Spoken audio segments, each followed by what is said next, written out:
Hello. Bear with me. I got the game buffered on my DVR and I'm trying to catch up on it. Let some of you guys file in here. I know someone scored according to the alert on my phone. I don't know if it's the Eagles or the Packers yet. I know someone's going to come in and spoil the score for me. So I'm not looking at the chat till I find out what happened in the game.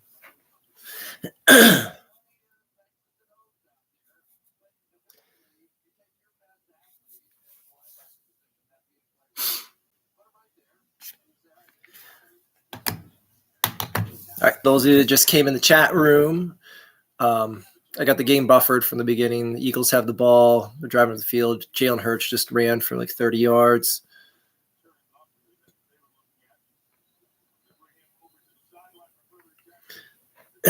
Yo, Zachary Clark. What's up, ZC?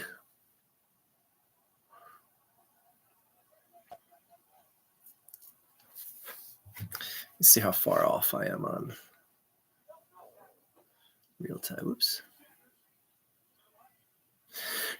I gotta be fast forwarding between hikes. All right. All good. Hope you well. I am relatively well. I actually got, my kids got RSV and gave it to me. Thanks a lot, kids. Kicked my ass. I had a fever of 101.5 the other day. It just hit me all of a sudden, escalated, and I just like taking deep breaths hurts. Taking breaths, Jalen hurts. But other than that, I'm doing damn good. This concludes the medical disclosure portion of today's video. How you doing, Zach? Do you currently have RSV? I'm not looking at text till I get caught up on this game. My phone is going to all of a sudden start going off.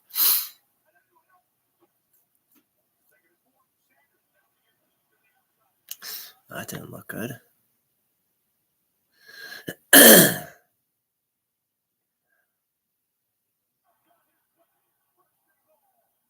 Jalen Hurts tearing it up on his feet.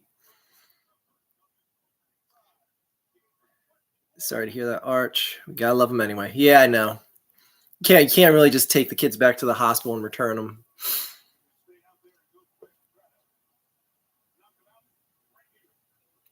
My oldest kid's class, well, he's the only one that's in school right now. His class, it was like 2 Mondays ago, only had 3 kids in it. All the rest were sick. Like everyone's getting those respiratory viruses, and damn if I got it too. Yeah, it's a touchdown, Eagles. I don't even have my song ready to go. The new song. Gotta get my not prepared. Just not prepared, guys. It's my new touchdown song. There we go.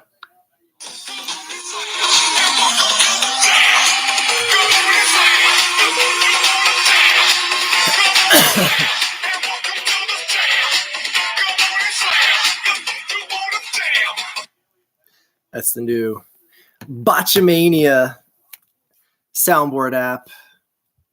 If you were here for the last game.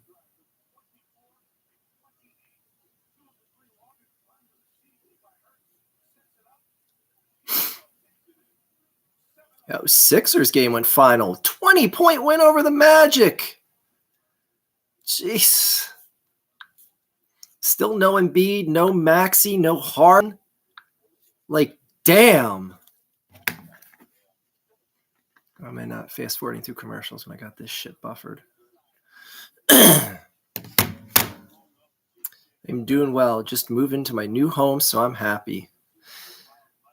That's awesome, Zach. As someone who has moved like 50 times in his life, actually moving into my current house, which I had a house a few miles down the road, and then we moved into here, which is our permanent house, our lifetime house, if you will. Oh, shit. Tackled at the 10.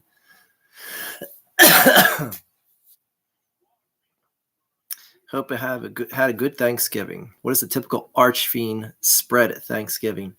Well, there's turkey for all the stupid meat eaters.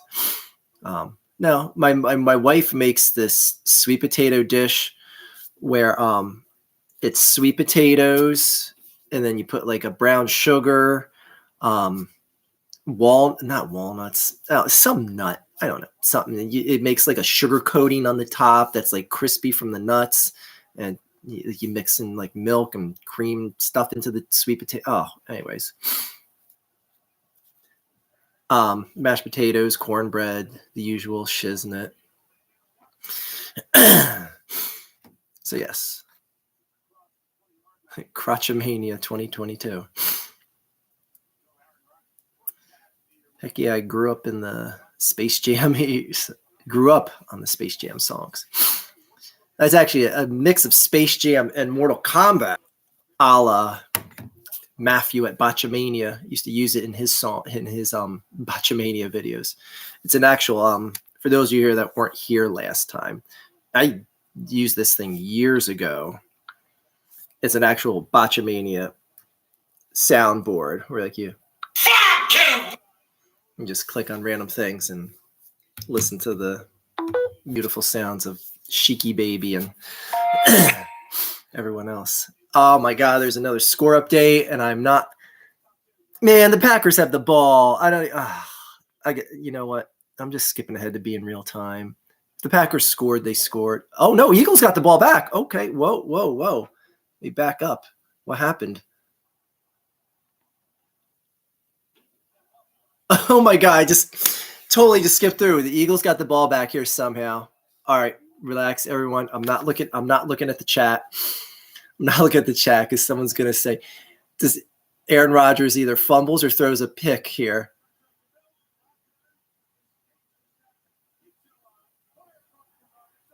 Oh, deflection pick. Oh shit. Hang time for days on that deflection. Oh man. Well, I know from the news that the alert on my phone that the Eagles end up scoring here. Just bear with me, guys. I'm just I had to buffer this because I wasn't down in my basement here to start the beginning of the game.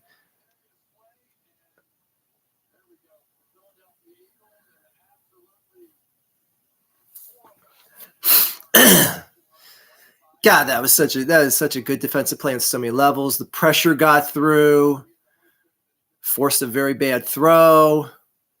Darius Slay was playing volleyball with his teammates. Aaron Rodgers has a grumpy face. By the way, I heard 94 WIP is the local sports station here in Philadelphia that airs.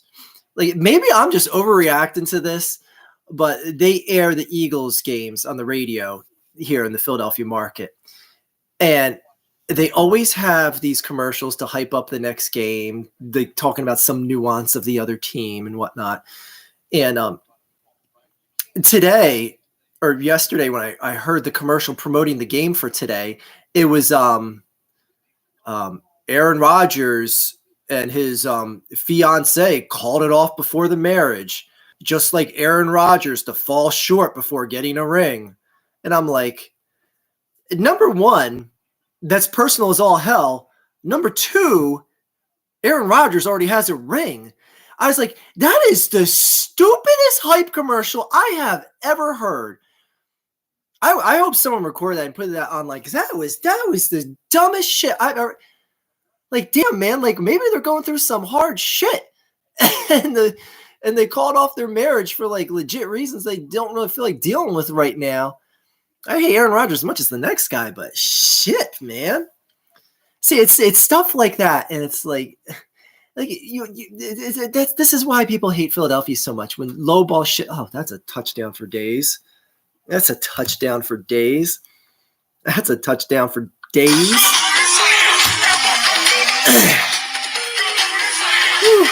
Okay, I can go back to pay attention to the chat now.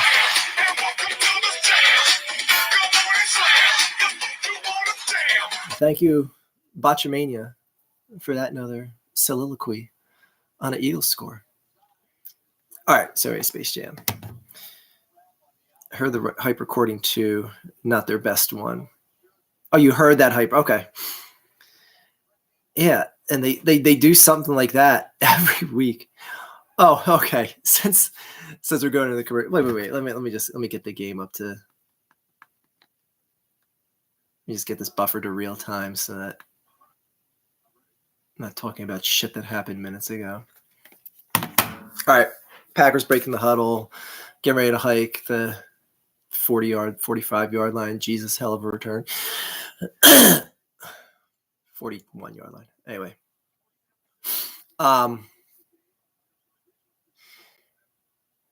Yeah, I've never felt so confident about 2 more games on the Eagles schedule than I do right now, because the Eagles are going to absolutely slaughter the New York Giants.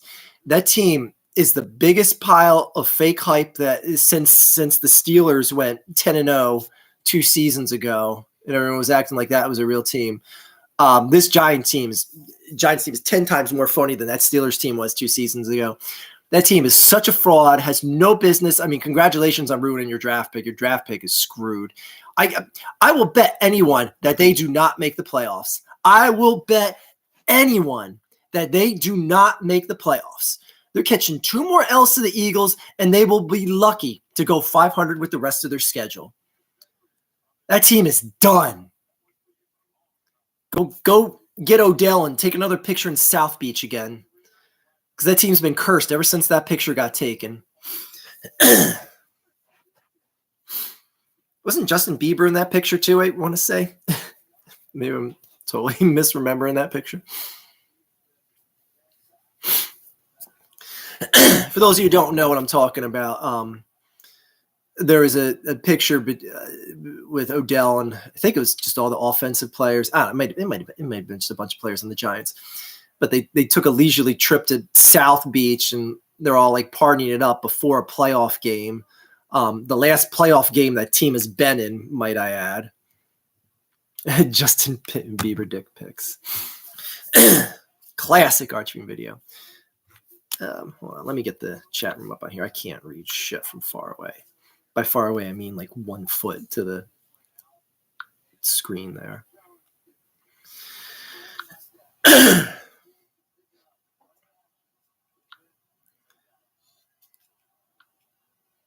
Okay, there we go.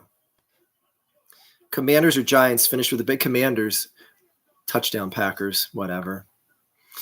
The Commanders, they just got another win today. And Taylor Heineke has so secured his job for the rest of the season. Do you realize that the Commanders had one or 2 wins? Whatever, doesn't matter. They haven't lost with Taylor Heineke. He's won. Has it been 6 games in a row yet? Let me bring this up. Let's get a little Taylor Heineke love. Tease in the chat for Taylor Heineke.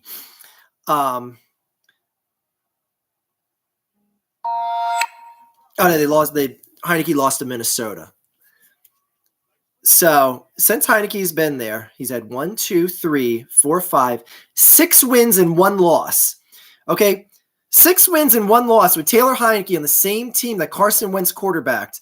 That team that Carson Wentz quarterbacked, he had 1, 2, 3, 4 losses and 1 win. The hell out of town, Carson. Man, those Carson Wentz loyalists, man, they just didn't want to listen to their old pal Archfiend. I said it years ago in a game that I live broadcasted to you. Conveniently enough, it was against the Packers, and that was Carson Wentz making his bow out performance because he got benched in, it was either 3rd or 4th quarter. He threw 1 last pick, and the Jalen Hurts era began. I want to say they still went back to Carson Wentz that next game because the fragile feelings couldn't get hurt. But that was the first time he got benched, and we saw Jalen Hurts. No, because Jalen Hurts came in the next game against the Saints, and he won. It was either that. It was either right after that Packers game, or it was 2 weeks after that Packers game. Because I remember Jalen Hurts' first game as a starter, he played the Saints and they won. But anyway, head case isn't even the word. Hugh Jazz, by the way, that's such a great name, Hugh Jazz. Do you even have a Hugh Jazz? But anyway, they're playing Wentz too much.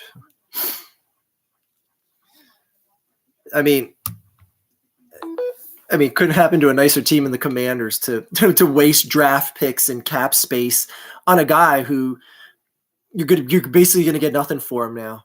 You're gonna get nothing for him, and you're gonna have to keep him, eat that cap space, and you're gonna have to play Taylor Heineke. There is no way in hell you bring Carson Wentz back now. None. Zero. There's zero rational choices other than Heineke getting injured, of course.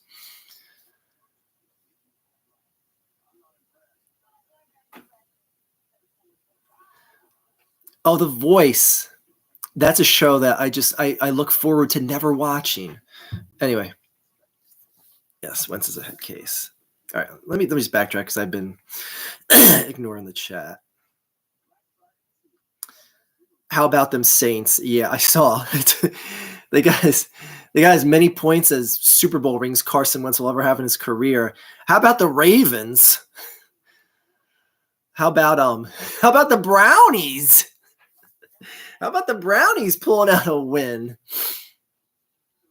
in OT? Okay, I'll go back to in the chat here. Beard Mania. Am I a Cornette fan too? I have a love-hate relationship with Cornette because Cornette, as much as I love and respect his opinion to just spit truth and spit honesty, he has some of the worst takes on modern day wrestling that I've ever seen. Like he can't accept that anything in the industry has evolved past whatever he saw in Tennessee in the 1970s and early 80s. If it's anything beyond that, if it's anything beyond, it doesn't look like two guys are like really fighting. They look like it's just fake choreographed, flippy dippy shit. It's like, no, it's entertainment. It could be everything. It could be the tough barroom brawling type of shit, and it can also be that flippy dippy shit. Wait a second. I don't know why I'm just noticing this. They missed an extra point. That's how much I noticed the score of the game. Oh, what the hell? Did Jake the Snake miss an extra point? What the hell? What happened? Did they go for two?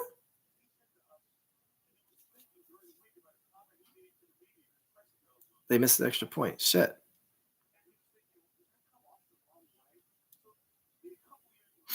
I know the Bengals are tied. Bengals are tied with the Ravens, and I wrote the Bengals off pretty early, but this is not good for the Ravens. That's not a first down.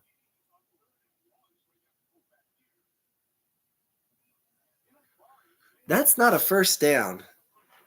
And I think that's even a generous spot.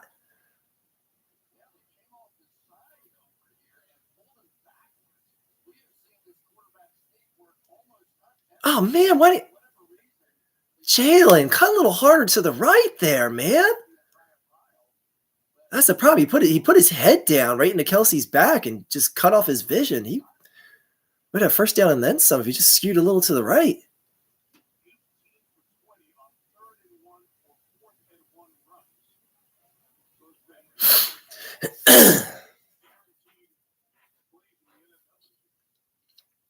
Oh,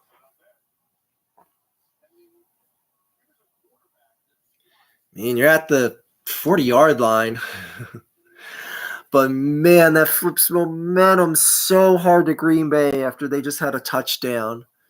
Oh, I'm not in the mood to have anxiety, Eagles anxiety tonight, guys. I'm just not in the mood. I just like, and might I say, if I could be baby sexist for a second, man, little baby boys sleep a hell of a lot better than baby girls. Oh my God. And not only that's offsides. There's no offsides flag there? Seriously? Someone on the Eagles jutted forward. Oh, that ain't going to be a first down. Damn, man.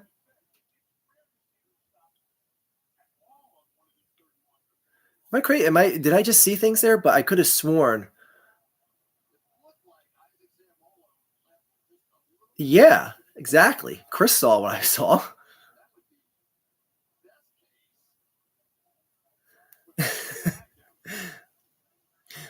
It's the first time the Packers will be happy that it is a blown call. Because that should have been. Yeah. Oh, come on, man. That's offsides. Damn, man. Shit. It's offsides for days. Come on. Oh, didn't even get the hike out properly. Shit.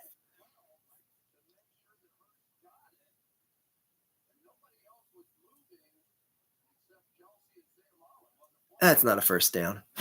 Nope. They can even review that spot. Wow, Philly.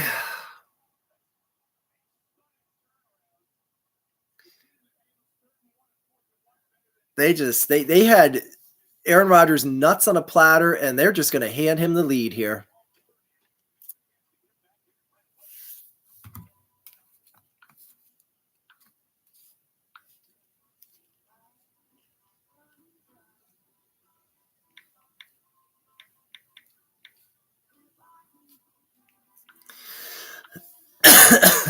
All right.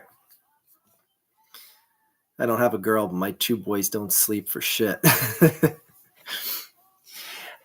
All right, new dog. He has like no issue staying in the room with us. No issue staying with any of my other two boys when they were growing up, screaming, crying, whatever. My wife was in the shower the other night, and I'm trying to burp the new girl, and new dog just like he had like an anxiety attack. He's like, I can't stand this shit. This bitch be cray cray, and he shoved his head into the bathroom door to force it open, and just like huddle into the corner. Like he never does that. He never leaves the room when one of us are in there. Like he went. Well, the master bathroom's in the master bedroom, but he went into the master bathroom. Is like, I can't stay in the bedroom with these people. They're the stupid little thing won't stop crying. She screams, and sometimes I pass her off to my wife. I'm just like, oh my God, my brain is such a loud sound. I couldn't even make a sound that loud if I tried. I mean, also watching the World Cup, I saw like the last couple of minutes of the England-US game, and I've caught some highlights here and there. Have no idea what happened today.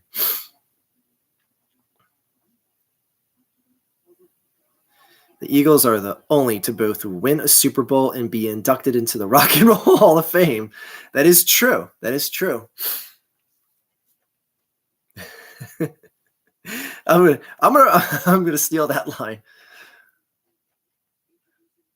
I'm like, did you guys know the Eagles are the only NFL team to be inducted into the Hall of Fame and the Rock? Well, I guess I won't be saying that because I messed it up. Never my beard mania. You can keep that. I messed it up, ruined it forever. My parents always said the same about my sister.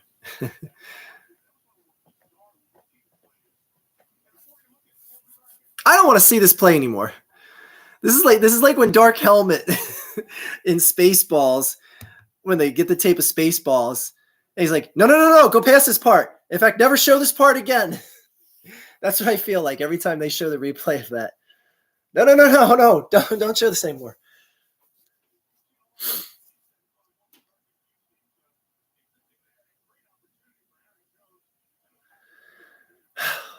A 3 and out would be nice with no field goal attempt. All right. I'm a Bears fan. My joke won't go over well. I got one. Here you go, Beard Mania. Yeah, I got a Bears related joke. Did you know that my team shits in the NFL and the forest? Ha ha ha! You can use that one.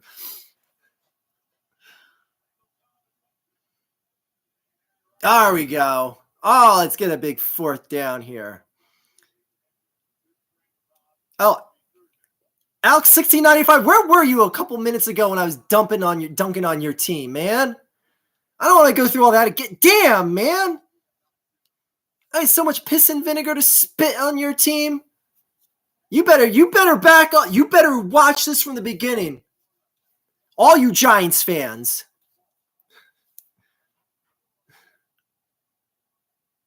Big third down here, man. Come on. This guy's a broken freaking thumb.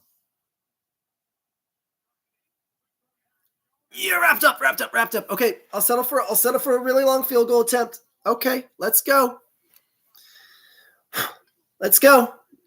Mason Crossbar, as Skip Bayless calls him. Oh no, he's going for it. Shit, no. I was like, they're gonna consider going for it, aren't they? Oh, Matt LaFleur.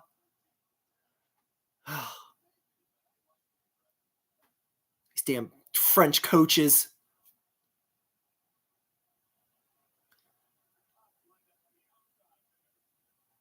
Yeah, Fletcher Cox, could you make an appearance in the game? That'd be pretty sweet. Oh, open for days. You know, I don't feel like dealing with this, Eagles. Like, I just don't do this to me. Is that coming back? Is that please coming back? Like, oh, how many levels of this is going to be awful? Like, oh.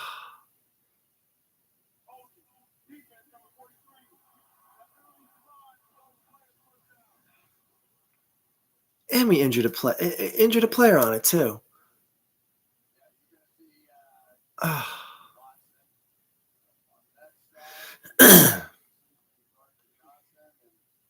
That's a dislocated shoulder on the play.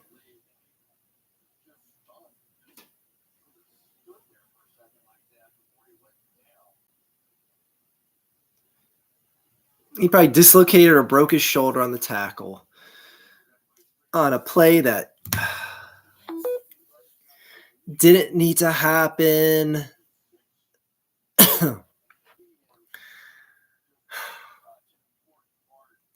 Where the hell did the refs miss that offsides on Sayamalu? Shit, man.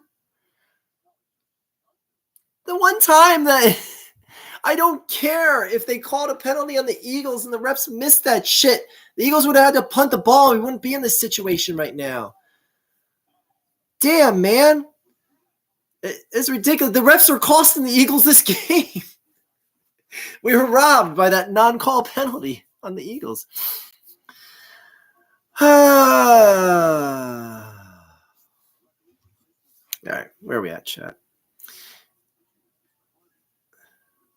I just remember, I think the Bears actually won a Grammy for the Super Bowl Shuffle. Oh, okay. Just join. I am sorry. Go Pack, go.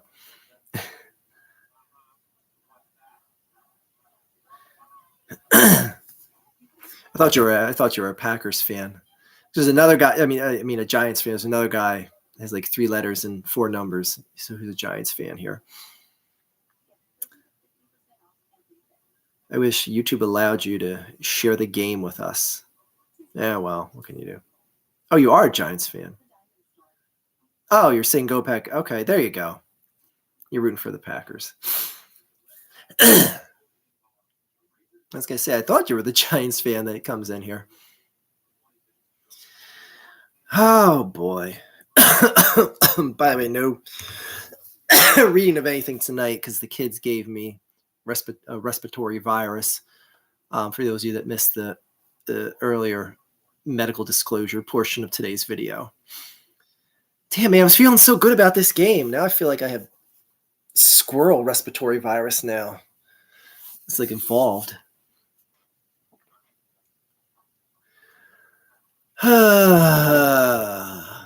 Guess technically you can watch the game If you like look at my glasses and I get the reflection up. If I turn the lights out, you'd be able to see it better in the reflection, but the light switch is way over there. I'd have to take at least 5 steps to get to it.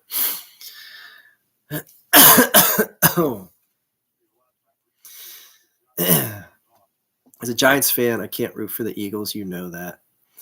I can root for the Giants over the Cowboys anytime. That went well on Thursday.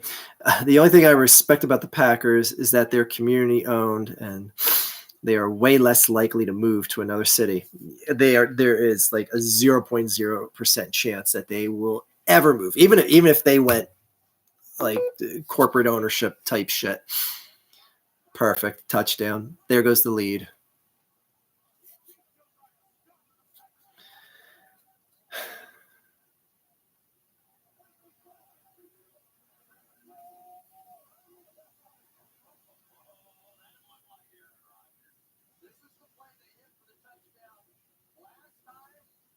All because of a no-call penalty.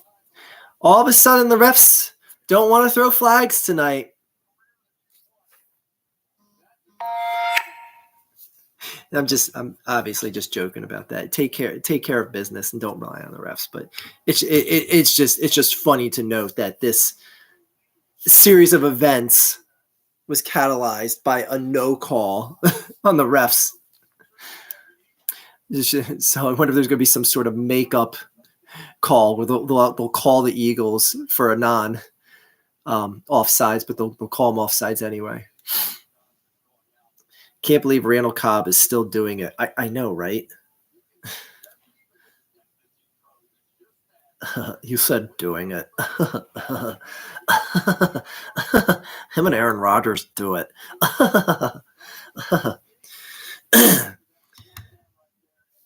He lines up behind him, and they do it.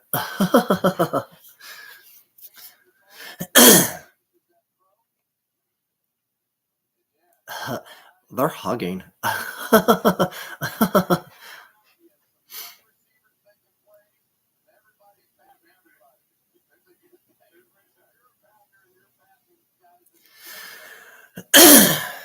I was really hoping and expecting a blowout loss tonight. I like full disclosure. I was like, man, this is the game the Eagles get right, because enough of this losing to the Washington R word, losing to the Washington former R words, and that close ass win over Maddie. I'm over the hill ice. I was like, this is the game they're going to get right. And frankly, they didn't look that impressive against the Texans. So I'm just like, this is the get right game. I thought they were going to just come out. They came out looking like that was going to be it. Like, just the defense was getting pressured and everything. And then they're just like, no, sorry. We're going to be the same cardiac kids that we were the past few weeks. They answer right back. I want to see a little bit more than Jalen Hurts taking off on his feet and getting big plays. Like, I'm sorry, but you got to be a team that can do more than that. Like the big gashing chunk yardage throws through the air got to be some sort of regular thing. Miles Sanders has got to get going. It's tough because a lot of their options are off the table for what they would usually do with their dink and dump type stuff, because Dallas Goedert on the team right now. Come on, Jalen. There we go. That's a first down. There we go. Don't fumble it. Every time A.J. Brown touches the ball now, I'm just going to be, don't fumble it. And Quez Watkins touches the ball, forget about it. I just my brain just turns off immediately now.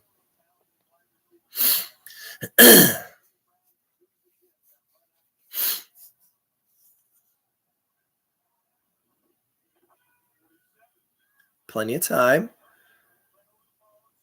Like, that was the best option, man. Like, how the hell is no one else more open? Like, throwing to the guy with 2 linebackers behind. Like, how's that the best option? Totally just farted. Hopefully the mic picked that up for you. Oh my God, we're going to do another third down thing here. Oh God. And they're in midfield, so if they don't get it here and they get within a yard of the marker here, they're going to go for it on fourth down again. So get the goddamn first down here. Don't rely on the refs having to bail you out again when Isaac Seumalo jumps off sides on the fourth down attempt.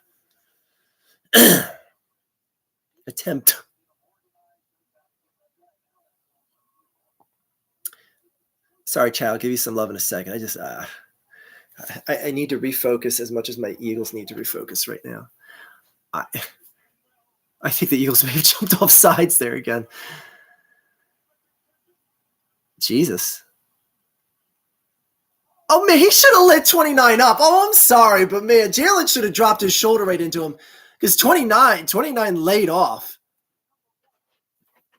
Douglas, whoever you are, like he like stutter step, like I don't know if I really want to go into this Mortal Kombat here. Jalen Hurts should have aired him out. Should have left his cleats on the field because he started backing off like, I ain't about this life. Please don't go into the end zone. Oh my God! He seriously gave up on the play. He was just like, yeah, get out of bounds. Dude, that was soft as shit. Jalen should have ate his lunch. Okay, chat. I can pay attention to you now. There's a stop in the action.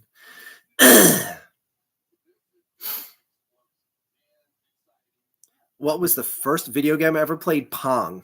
And I actually have the original Pong console here. Maybe I'll try and find it at halftime and show you what my original Pong console used to look like.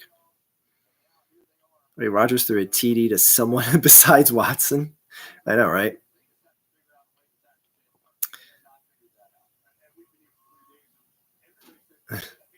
Why are the Landover football team winning games now? You know, are you going to ask questions about anything else that hasn't already been talked about yet? You know, your team is annoying me enough as it is. Oh gosh, we already talked about the whole Carson Wentz thing and how he went 1-4 and how Heineke is 6-1, and how Carson Wentz is a washed up bum piece of trash, and how the former Washington R-word team is screwed because they have to have Carson Wentz's inflated contract. They traded picks for a guy who's never going to be quarterback. Rewind the chat. Rewind the video. Damn. Typical Giants fan, messing everything up. Damn. Your team messes up the NFL.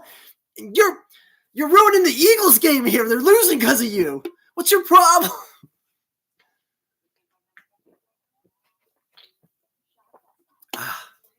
So anyways, yes, we already talked about the Landover football team.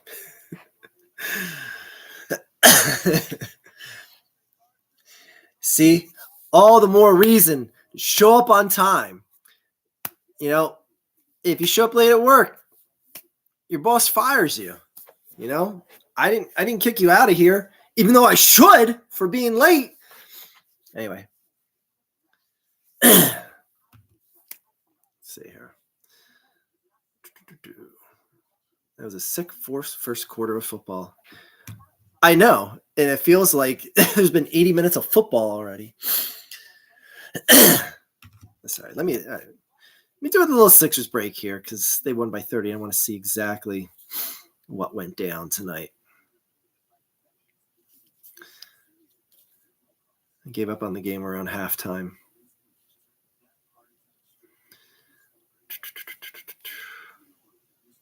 Solid 13-point second quarter for the Orlando Magic tonight. What were they favored by? Half a point. They lost by 30. I mean, call me crazy, but like this Sixers team is doing better with no Maxey, no Embiid, and no Harden. Figure that one out. Shake Milton getting another 29. I mean, he didn't get 29, but I mean, he got 27 the other night. 29 points, man.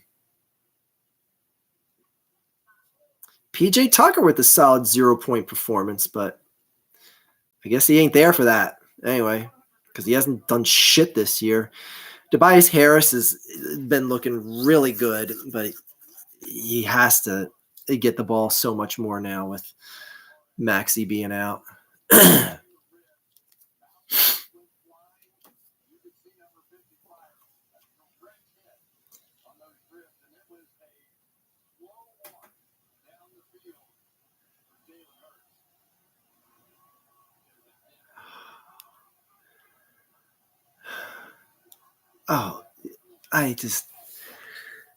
This is going to be some sort of lingering high ankle sprain. We're going to hear he doesn't come out from halftime. I mean, it's a touchdown Eagles, but that's going to be...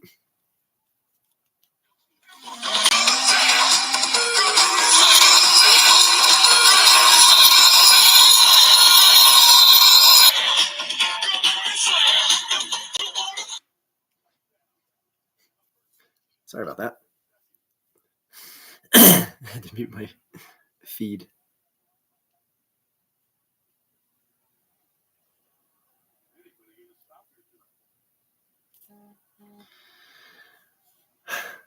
I'm sorry. I have a gut. My gut is telling me that is going to end up being like a high ankle sprain or some shit for Jalen Hurts. He even looks kind of angry on the sideline.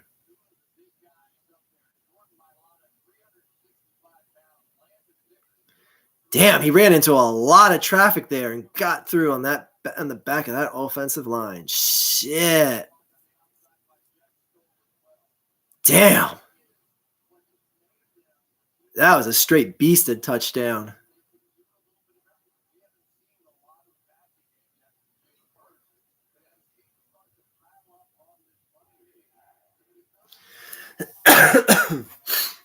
See, man, I'm not feeling good about this game until I see Jalen Hurts back on the field trying to do something. Like, I have a feeling that they were like, all right, just go back in, hand the ball off, don't do anything fancy with your feet, and then, we'll take it into halftime and see what's up. Even though there's almost a full 15 minutes left in this second quarter.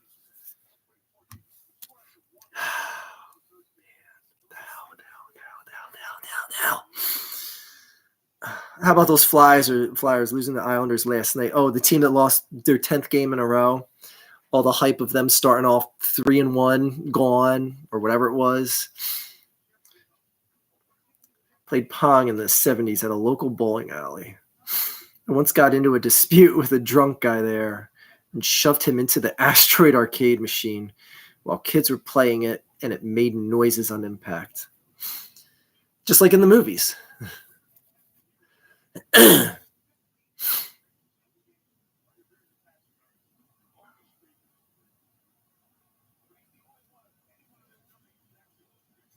think I know right where that Pong console is at, too. To try and find that shiznit. All right, a big defensive answer here from the Eagles will. But again, I'm not feeling good until I know what's up with Jalen, because that looked like the type of injury that could be trouble. And bring out the Homer clock. Oh yeah, thank you for reminding me. And I haven't been turning on the Eagles light, and I'm not changing it now.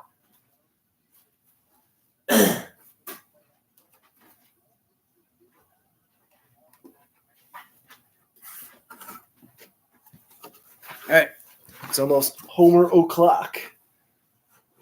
Up there. Stay, Homer.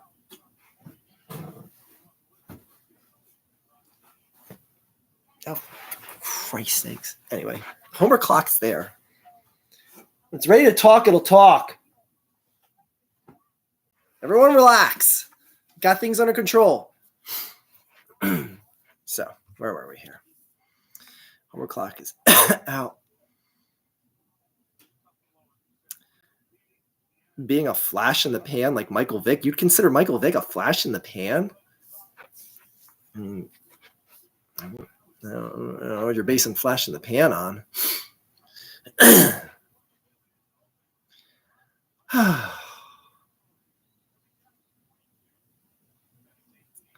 Do I have an old Odyssey council? Council. Counselor. Come out wherever you are. No, I don't have a council Odyssey or a console Odyssey. Love the Simpsons seasons 1 through 11. Yes, that is the correct answer. Hello, I hope the babies are okay. The next game is the Eagles is against the Titans, right? I do believe so. It's either Titans or Giants. Titans.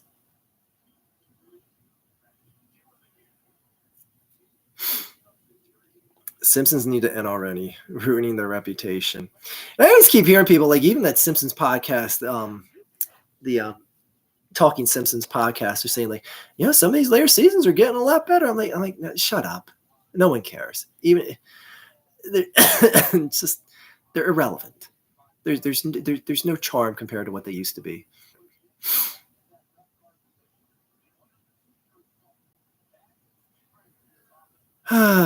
So much for the big defensive answer.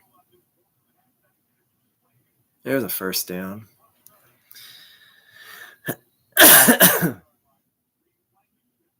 They're paid to say the later seasons are getting better.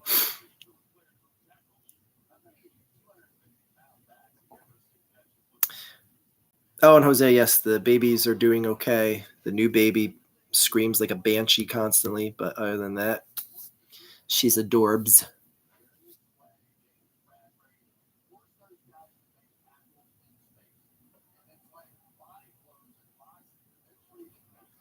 The middle kid, he's all of a sudden developing a personality. He's 1.5. He's got an opinion on everything in the world now. He's at that age.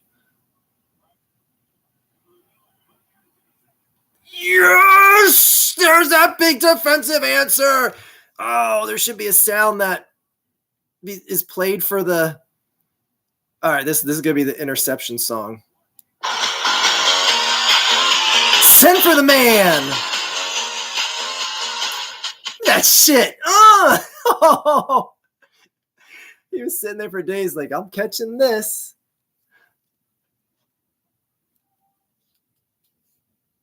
Fuck him! You won't play 21?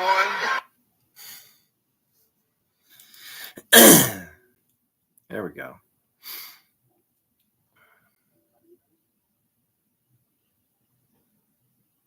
Dan, I have a feeling your feed again is well behind. Your game is well behind what mine is. What season are the Simpsons on? 38. Started in 89. Yeah. The Christmas special was 89, I want to say. So let me do the math here real quick. If the year is 2022, 89. So we got 99, 109, 209. See, I'm already kicking ass with the math here. 209, 19, and 22, 9 to the 22, the 19 is 3 more. So that would be 33 seasons. Oh, shit, man. See how that's how slow and dumb I have to be with math. That's how bad I am at math.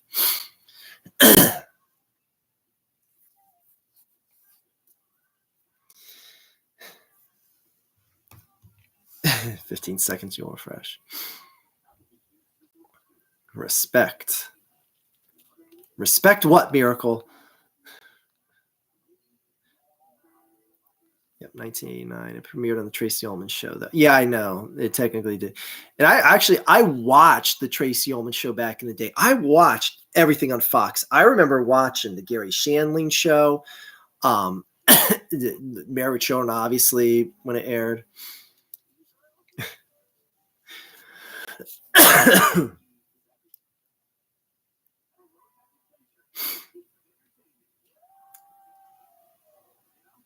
Simpsons, the greatest comedy show ever. Yeah, I mean it's definitely my favorite and most quoted.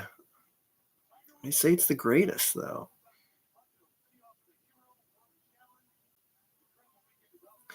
Because my all-time favorite comedy show, I mean, It's hard to say if I would put it above The Simpsons, but it's up there. But I love the show Roseanne. But here's the thing. I think Roseanne is the biggest combination of the greatest and the worst, because the final 3 seasons of Roseanne are unwatchable. At least I talking about The Simpsons now. I can't tell you the show's unwatchable. Like, the final 3 seasons of Roseanne are just abysmally unwatchable garbage. Like, it is just how cataclysmically tragic that show fell off a cliff compared to where it was. That is a good pass from a guy with a broken freaking foot. That was more impressive than Kurt Angle winning the gold medal with a broken freaking neck.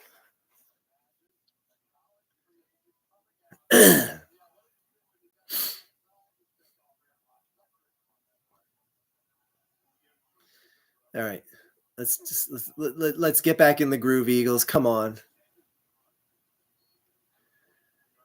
They get in a touchdown here, going in 2-score lead into halftime. It's feeling like that Eagles in the first half of the season is back, with the first half of the half games of the season.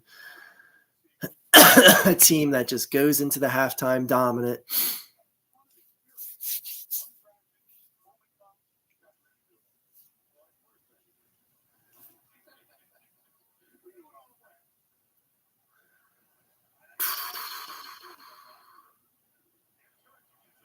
Look at that. Look at that guy run with a broken foot. Oh, what asshole blocked in the back on this?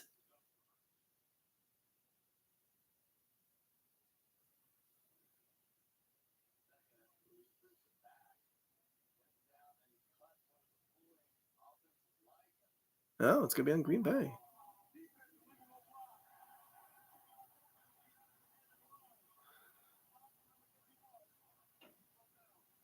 That's an add to the run play? Oh, it happened in front of. I thought it was behind Jalen Hurts. Okay. Yeah, okay, that makes sense then. Oh, that's how you tear an ACL. Shit.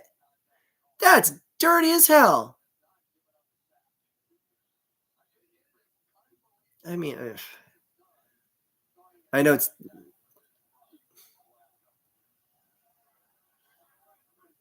I know the common complaint is like, when guys can't go for the heads, they'd have to go to the lower body. And most athletes will tell you that I'd rather they go for my head than try and take my knees out like that. Anyway. All right. Hello, Alex Seta. Yeah, that's how you rip a kneecap off of someone's leg. Jason Bril.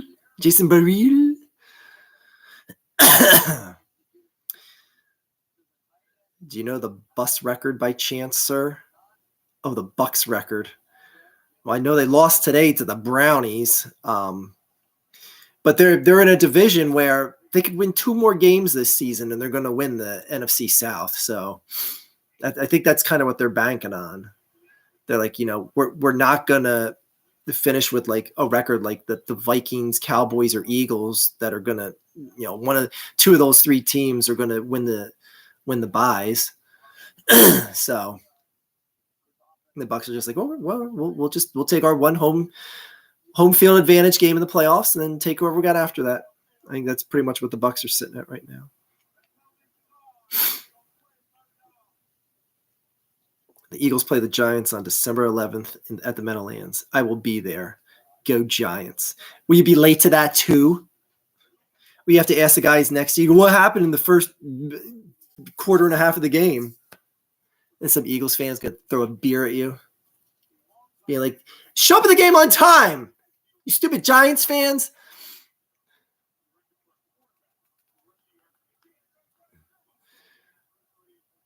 He's sitting at home going like, I am going to be late. Archfiend's right. Someone is going to throw a beer at me. I can't even. I can't.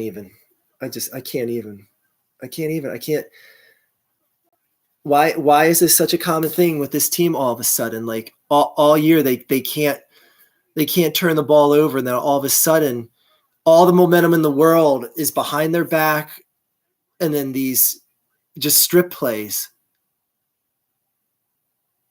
Like why is this all of a sudden a consistent thing? Like why? That's the third out of the last 4 games that shit has happened. Like, damn, man. And 2 of the times have been by AJ Brown.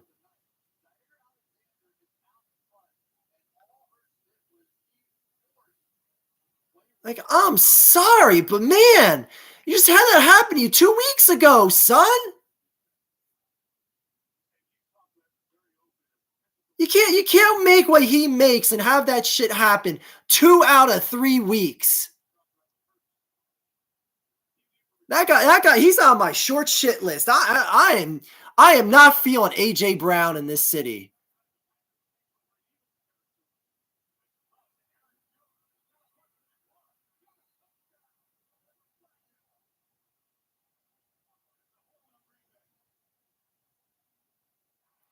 Who cares, man? I don't even care.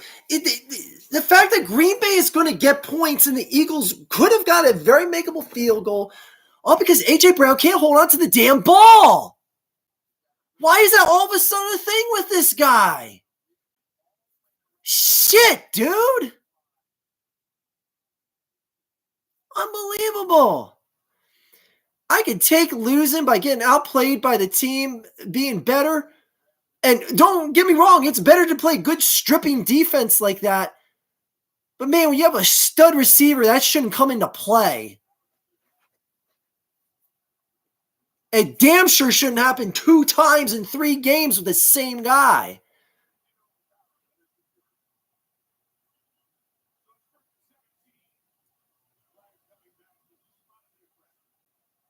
Unbelievable. Both were huge. I mean, at least it didn't happen in the 4th quarter this time. That's like the only good thing you could say about that strip this time.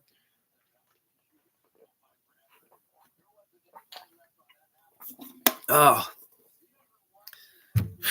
Gotta stop drinking vodka straight out of the tap. I don't know what I was going to say there.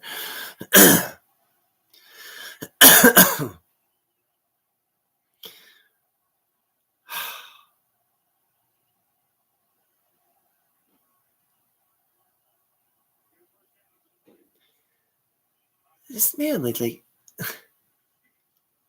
oh, kiss my ass, AJ Brown.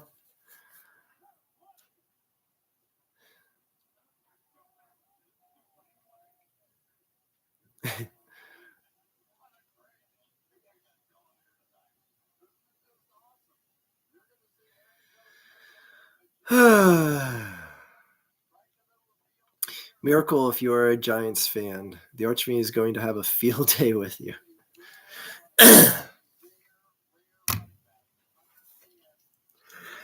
Oh, AJ Brown, this is just brutal, man.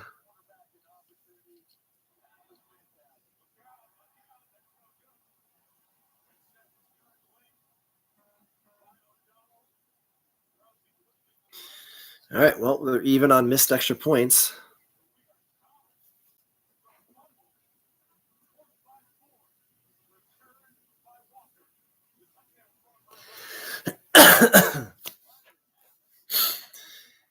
Like, damn, man.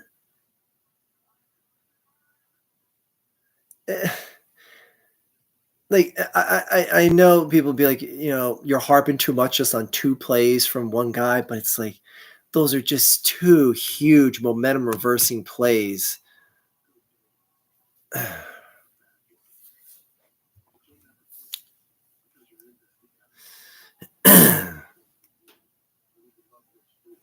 Equal opportunity. I enjoy both teams. You have to pick one. Oh, darn it. I take Arch's big money on this game. No, I don't. I would never gamble for this very reason. It would just raise my anxiety 5 billion more times.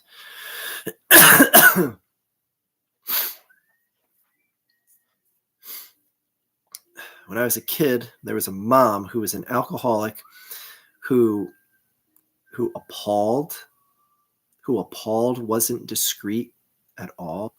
I'm trying to figure out what you tried to say there. Who appalled wasn't discreet at all because she carried a flask with her on her field trips. Okay.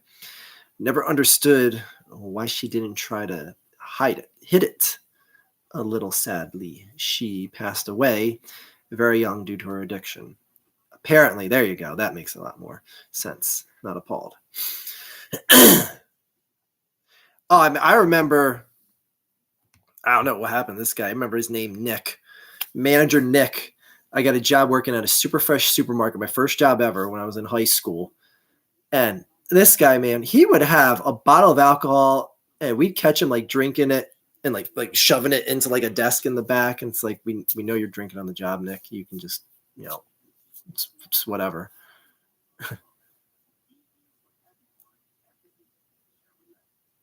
But he was probably one of the most insane people that I've ever worked with in my life. Like he was like legit insane. But then I was like, well, how much of that insanity was the constantly being drunk all the time? Oh yeah, Iran versus USA. Here's the thing. If Iran wins, I love the fact that they're protesting their country so much. Like I won't be upset that much if Iran beats America and then goes into the knockout round because it gets to extend their protesting against the treatment of Iranians right now by the government.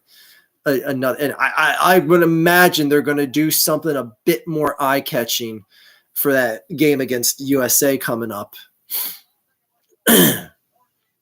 Like for those of you who don't know, the game against Wales, they refused to acknowledge their national anthem being played as a protest against their country. Like not just like American taking a knee shit. Like they're like just like, nope, we want nothing to do with this.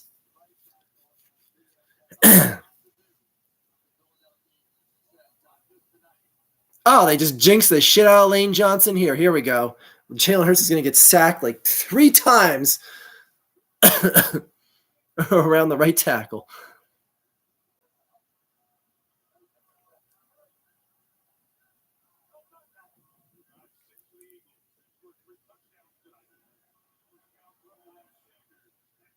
There we go. Miles Sanders, look at that.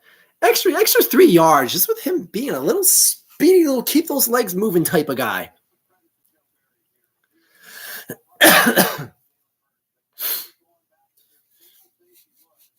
Oh.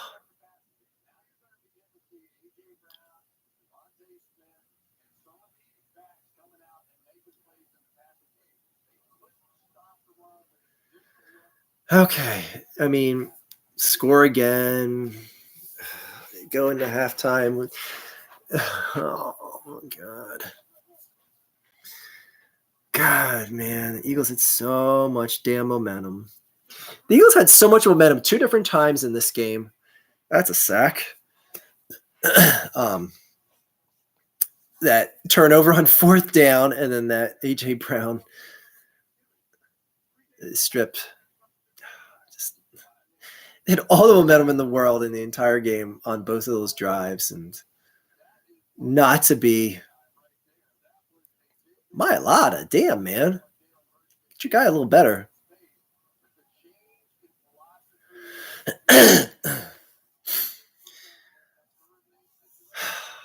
Man, they got to keep this drive going because, man, giving them the ball back, a good field position, they're going to drive right down and get a touchdown before halftime. Come on now. Oh, run it. Oh, yeah, that'll be a first down. Oh, my God. Aaron Rodgers got time for days. Oh, God. What? I'm about to start. I'm going to have to start having a coming to earth meeting with this team. I really am. Iran versus USA is a fitting matchup. Yes.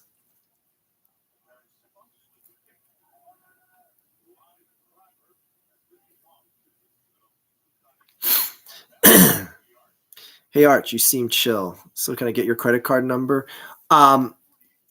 Yeah, I'm gonna send a message out because last week I sent my credit card to a guy with my social security card and the key to my house. I'll have him just send that all in a self-addressed stamped envelope to you. So we'll get you all that.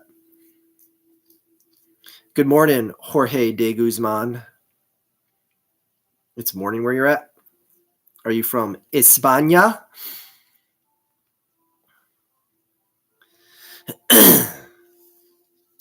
Yeah, I think I'm becoming a Russian phobe, if that's a word. Because it says it's post Thanksgiving, I can have Christmas music on in the car, and the Trans-Siberian Orchestra came on, and I turned the channel immediately. I was like, oh, I like this song. I was like, oh, Trans-Siberian Orchestra. Nope. No love to anything Russian. Now here's the thing: was like Archfiend, they're not really Russian. It's all American guys that founded the company, the band. Well, the guy named it the Trans-Siberian Orchestra because he went on a trip in Russia and did the Trans-Siberian Railway, and he wanted a name that encapsulated beauty and ferocity, because that's the whole thing of Siberia and Russia. It's a beautiful country, but it's ferociously cold and unforgiving. So that's where his name was inspired by Russia. So Trans-Siberian Orchestra, you get no play in my car. Take that shit back to the motherland. All right, go back on Putin's iPod where you belong.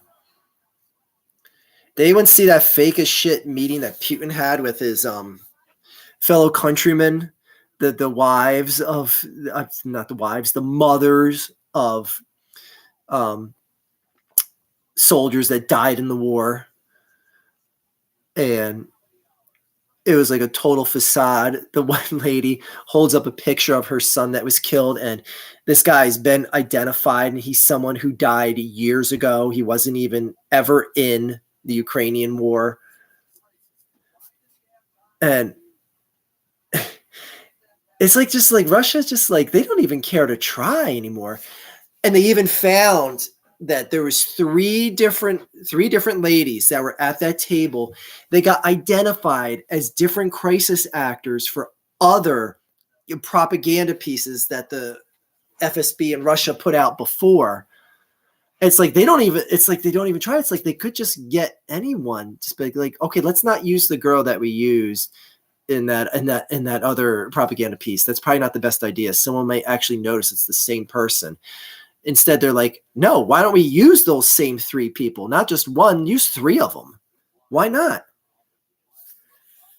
Like, I often wonder, like, is Russia really this stupid? Like, some of the stuff they do is just so stupid. Like, I seriously thought that it was more like they're given orders and they follow them. But it's like, no, I think they're just dumb. Like, I really just think that they are honestly dumb enough to believe that if they just stick with things long enough or shovel the shit enough to society, that it will eventually win. Like, we're going to eventually win over the minds of the people. We just got to keep shoveling more propaganda. Just keep at it. It'll eventually work. No, just keep sending more conscripts out there. Ukraine's going to run out of bombs eventually, right? Anyways, Russia, dumbest country in the world. It's amazing. They surpassed North Korea as far as I'm concerned. North Korea is at least smart enough to just like get a sack, for Christ's sakes. Damn. Okay. Like, North Korea is at least smart enough to actually not launch nukes. Now, granted, you're saying like, well, Russia hasn't launched any nukes yet either. Well, it's like, well, Russia has a lot more people in place and a lot more cogs in place that have to be gone through. Like, at least Kim Jong-un isn't just like, let's just nuke Japan today. Why not? because like North Korea doesn't have anything on the line. Russia actually has a prospering energy industry that makes billions of dollars a day. To countries like China and India that refuse to stop getting energy imports from them. All right, third down. Anyway, enough of the pseudo-political army talk here. Don't forget the Wi-Fi password. That's true. I should really do that. No red music in my vehicle. What do you think about Vladimir Putin versus Andrew Tate boxing match? No, actually, the correct answer is why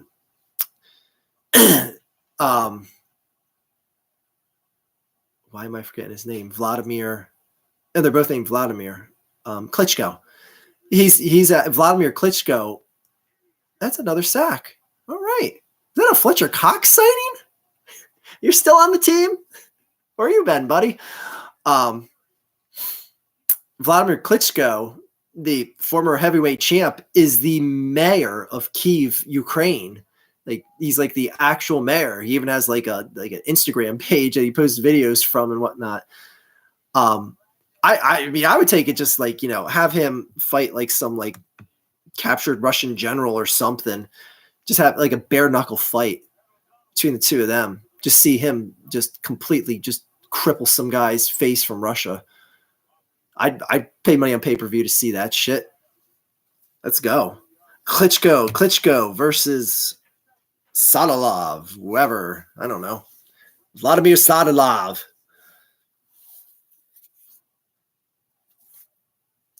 But Putin, man. Klitschko versus Putin. Oh boy, would that be. First of all, Klitschko outweighs him by like $120. It's like a foot taller than him. Putin is such a small ass little guy too. For a guy that was like the head of the KGB, former head of the KGB, he's just a guy that is just like very unassuming. Like I know he's jacked and all. I've seen pictures of him riding his stupid horse. Tucker Carlson was there. He'd be riding on the horse with him.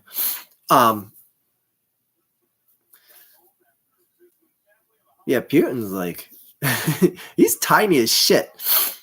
Klitschko, man, oh my god, he would break him in half. I'd pay to see that.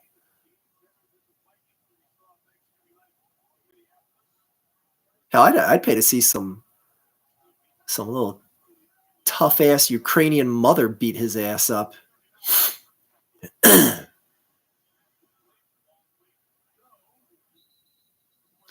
Damn, what the hell did they rip off of Quez Watkins? They grabbed something that stretched like 20 feet out of his ass.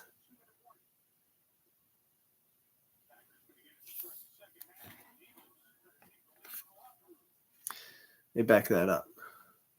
Let's see what that was. I'm going to try and pause it right on the part where it got ripped.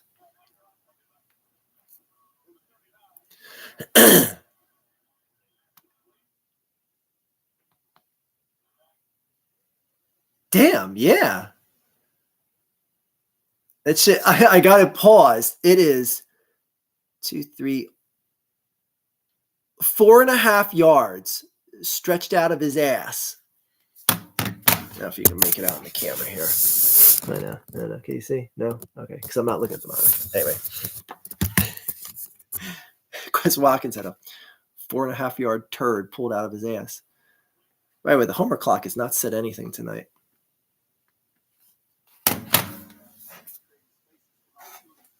Homer clock, did you died? Oh, the second hand's not ticking. All right, we'll have to do it manually. There's a little thing. All right, there you go. Homer, say something. Weaseling out of things is important to learn. It's what separates us from the animals. Except the weasel. Except the weasel. Truer words have never been spoken. All right. Stream down for copyright. The Homer clock must be a Giants fan. He's late. Yep. Yeah, that Homer clock has been in archery videos for Probably since the beginning. Yeah. Because that would have been in the room that I first started filming in.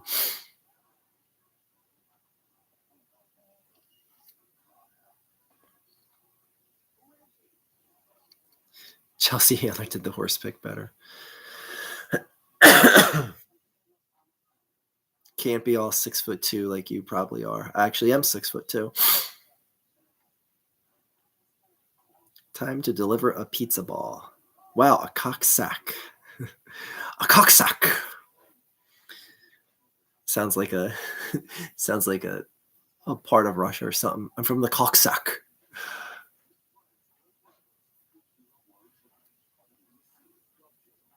I recall the thing going off when you were discussing serious topics, and I just laughed my ass off. Yeah. Looks like a ranch style basement. Not sure what that. Oh, like a ranch style house. No, it's a 2-story house. This half the basement's finished. That half isn't.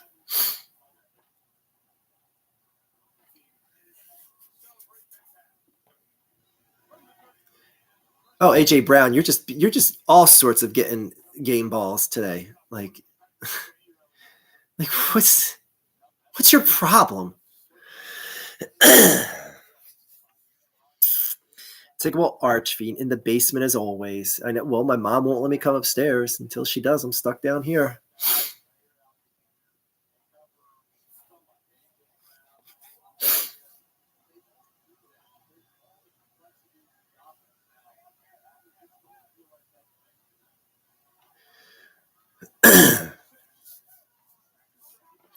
Oh, poor Boogie.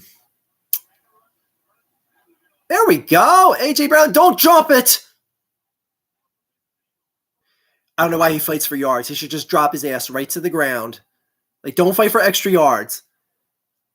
He's got 6 guys on him trying to pull the ball free, and he's trying to push for extra yards. Just drop to the ground, son. We don't need you to try and do anything beyond just catching the ball at this point.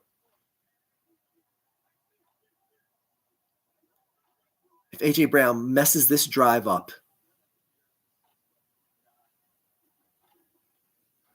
plenty of time, 2 timeouts. That'll be out of bounds. Okay. Let's go. Let's go. Let's go. Be honored to live in my mom's basement. Maybe it's been a long weekend, but I feel like this game has been on for 4 hours before this half. I know. I said that after the first quarter. I was like, it felt like we just saw 80 minutes of football. Guess it is almost 10 o'clock. Because usually halftime comes around 9:30 of a 8:20 start game. Oh, shit! What a bad time to take a sack!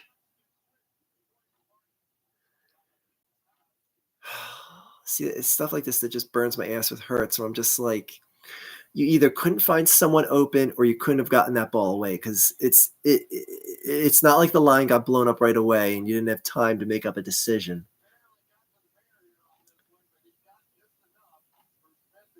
All right, man, it got there a bit faster than I thought originally. Okay. All right. Whatever. Basements are awesome. Those idiots in Florida don't even have one. Yeah, I guess they don't have they don't have basements in Florida. Another place I lived where they didn't have basements is Albuquerque. When I lived out in New Mexico, no one had basements. I would guess it has something to do with it being desert. Like, I don't know. I guess you don't put basements in deserts. That's all I can think of. No one had a basement out there. Jesus. That's not going to be a first down, though. Go, just get to the line, hike it. Just go to the line, hike it. Don't even think about it. Just do a nice little QB sneak. Come on.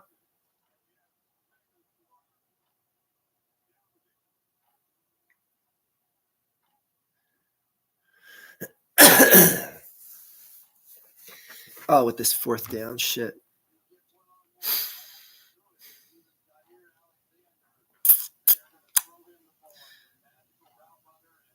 Okay, let's see. Basements are. Oh, wait. I wish I could take a sack as good as him. Yo, Arch, you know Elron Hoyabambe? No clue who that is. I know who Elron Hubbard is, if that's who you're supposed to be typing, and your autocorrect was on some serious meth level shit. And storms in Florida plus sinkholes. They only have bunkers, apparently. Oh, that's true. Basements are boss. Basements would expose the tunnel under the wall. Some houses here on Long Island do not have basements. They wanted all the houses to look the same. But how would it look different if you had a basement? It's not like the aesthetic appearance of the outside would change.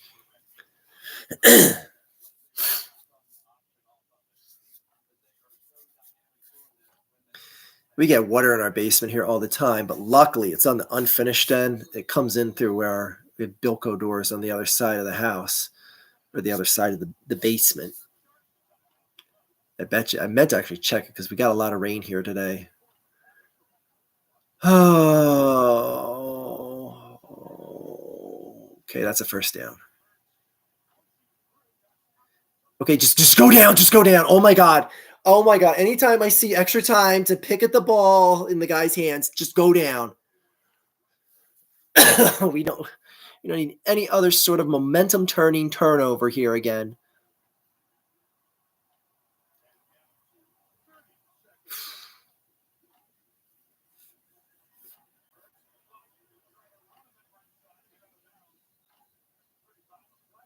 And he went out of bounds for a loss. Like, if you're going out of bounds for a loss, just throw the ball away. Like, you're on borderline long ass field goal range as it is. Come on. All right, back to our basement discussion.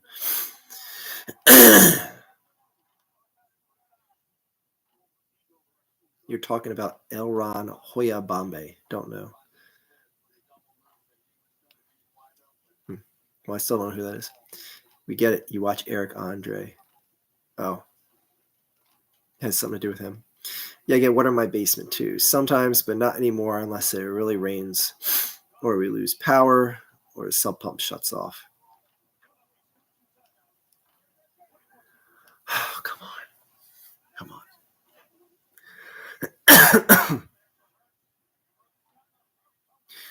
Stop throwing the AJ Brown. I can't take the anxiety of seeing the ball go into him right now before halftime. I can't do it. I can't do it. Oh.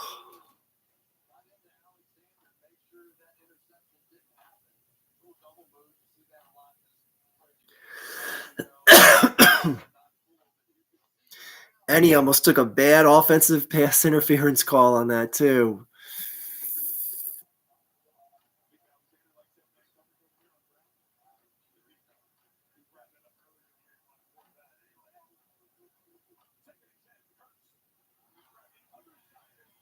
Oh.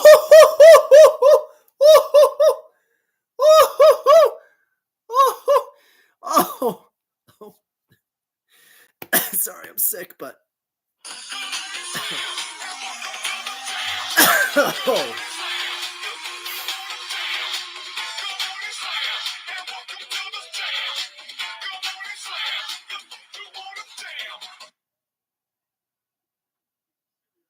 Man, Quez baited the shit out of him on that. Either, unless that was really underthrown, but that really looked like it was designed for Quez to be going much deeper into the end zone, but knowing that ball is dropping at the 1 yard line.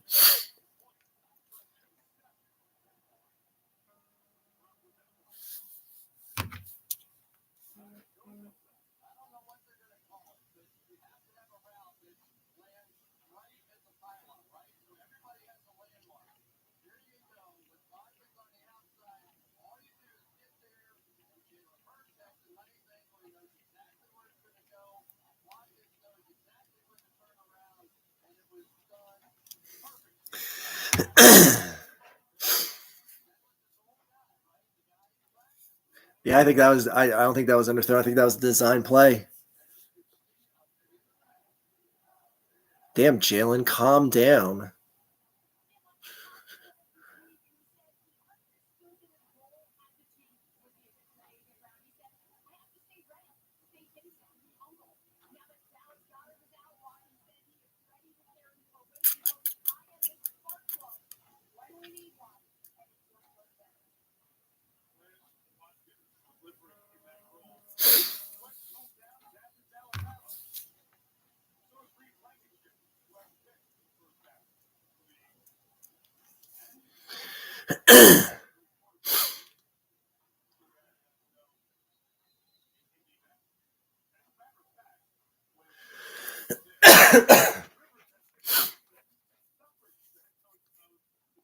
All right.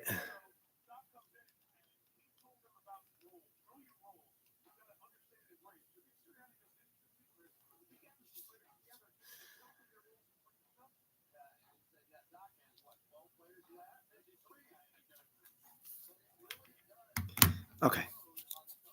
Sorry. Let me get this back to the chat room. Okay, so anyways, about basements. Hope you get well soon, Arch. You sound like shit. Yeah, I know. It's the kids gave me the respiratory virus. They had it first.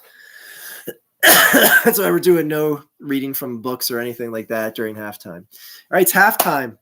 Let me see. I'm trying to think if I could think of where my original Pong console was. I think I know where it is. Sit tight, guys. Try to get some halftime entertainment here for you.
Oh, yeah. Yeah. Oh. Oh, shit, yeah. And, oh, my God. I forgot all about this. This shit took batteries, too. So, this is the thing. You hooked up to the TV, and it basically just had Pong on it. Player 1, player 2, they control that. And what does it say here? Game selection. Just changes the bat size. Professional or amateur. Oh, angle, bat size, bat speed. Let me just unwrap this shit so you can see it. Like, do you need the cord out of the system to be this freaking long? Jesus. Let's send a wire across the Atlantic to London with this thing. If you can read all the shit there. Oh, man, I remember the feel of these buttons from when I was a kid and whatnot. You change the size of the bat and the ball. Yeah, man. You know what's crazy? I can remember sitting in front of the damn TV playing this for like hours. You know how like utterly idiotic this is compared to shit today? People were easily entertained back in the 1950s when this was made. Damn it! Hate it when my wires don't turn tight enough. Anyways, there you go. This is the shit that Arshvin played when he was a little boy. Actually, my parents had that before I was even born. Before someone looks up and be like, "Oh my gosh, you're playing that?" And that thing came out in like 1902.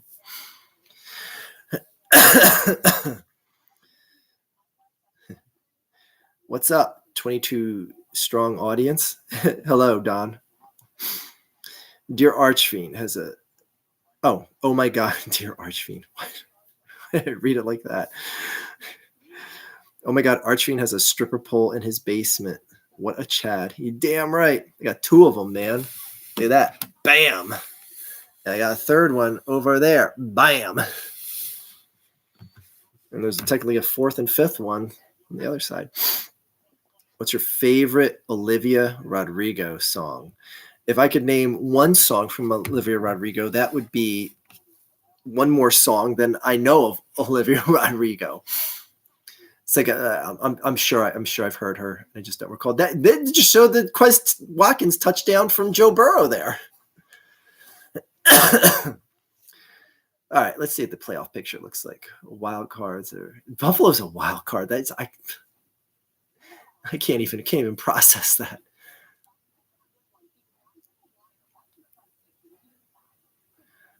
Oh.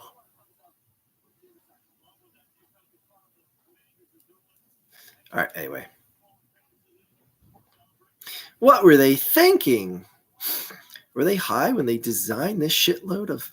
I don't say F words. That's not nice.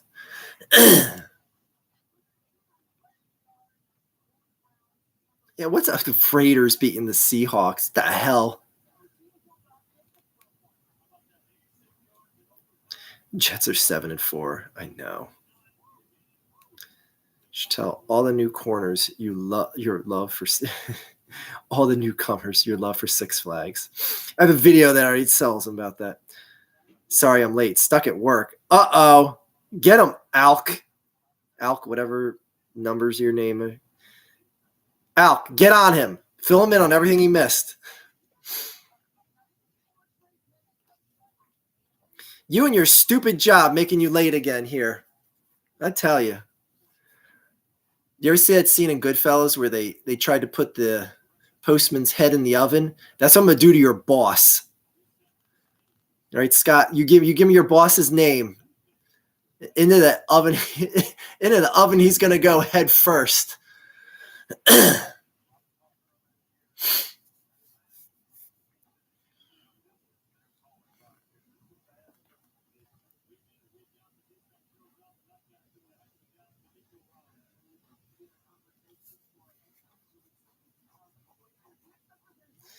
I feel like San Francisco is very quietly 7-4.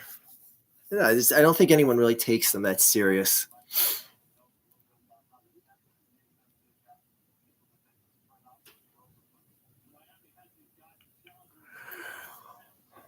Oh my God! I don't know why I'm just realizing that the Commanders are in a playoff spot. Oh man, they're gonna bump the Giants out. Yeah, I know they're taking them out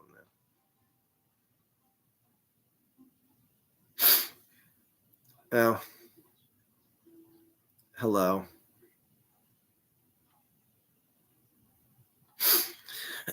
Well, welcome to the halftime portion of the show, Raiders.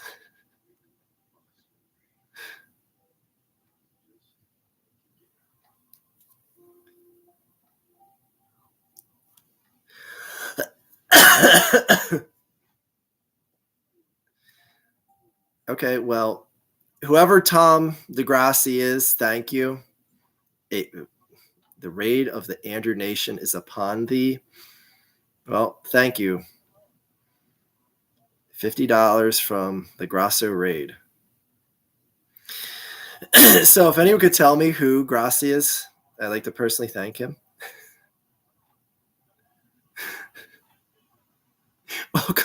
Welcome to some random guy watching the Eagles game. Well, thank you. I appreciate the super chats and all that.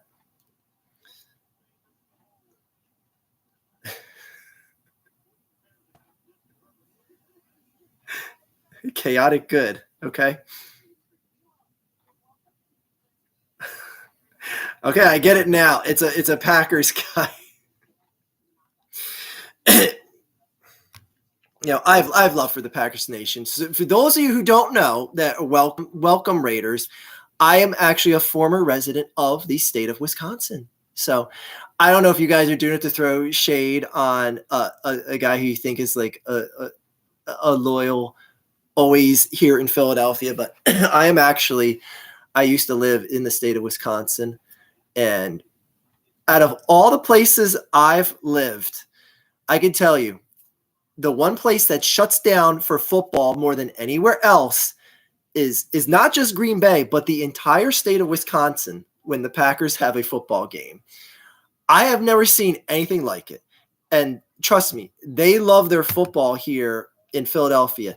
They can't hold a candle to what happens in the state of Wisconsin when the Packers play. Well, the Packers were good when I was there too, so I guess that helped it as well. I'm sure if like the Packers sucked, they aren't going to stop everything in town to do it. But anyways, thank you for the raid and the free beer and all the donations. What a unique experience that was.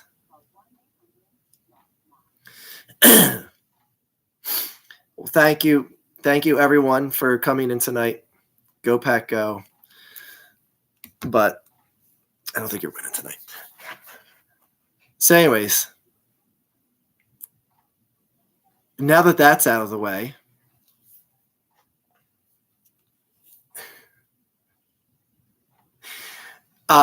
it's a raid. Let me find the guy.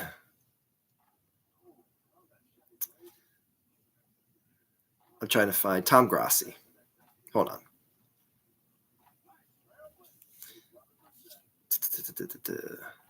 I want to say that that's a guy that does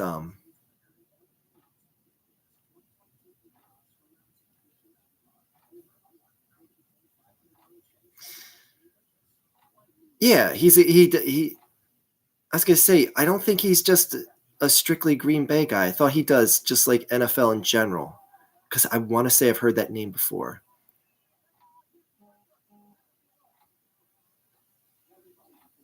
Let's see, what does his channel do?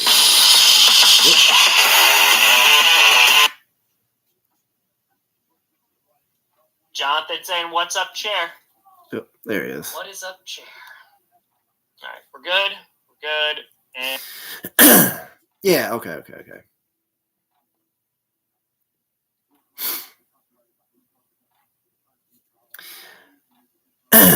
Yeah, he's this guy.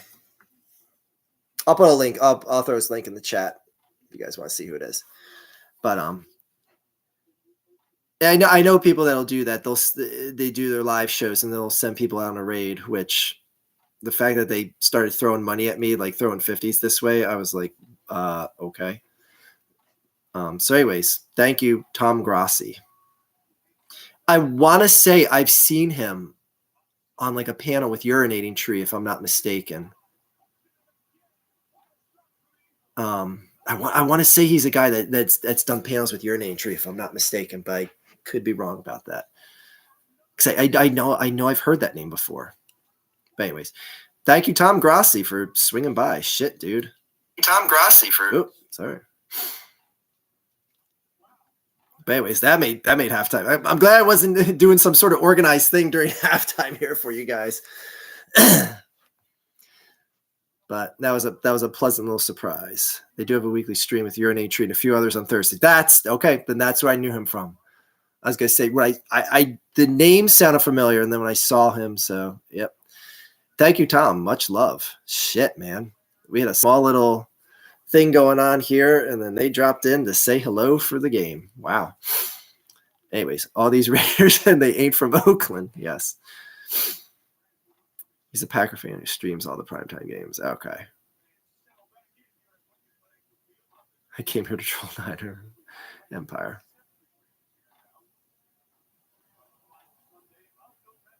All right. Anyways, back to football. Jeez, that's an unexpected form of entertainment there. Shit.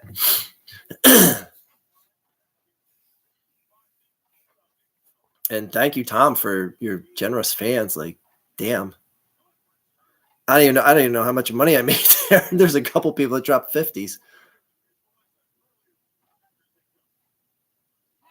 It's weird because when it first happened, I looked at the number of people in there and it said like 20 something in my stream. So I was like, okay, why is there like 100 people typing?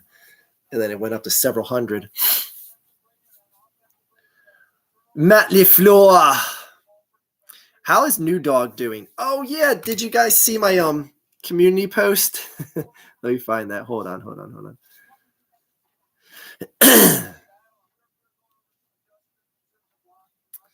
I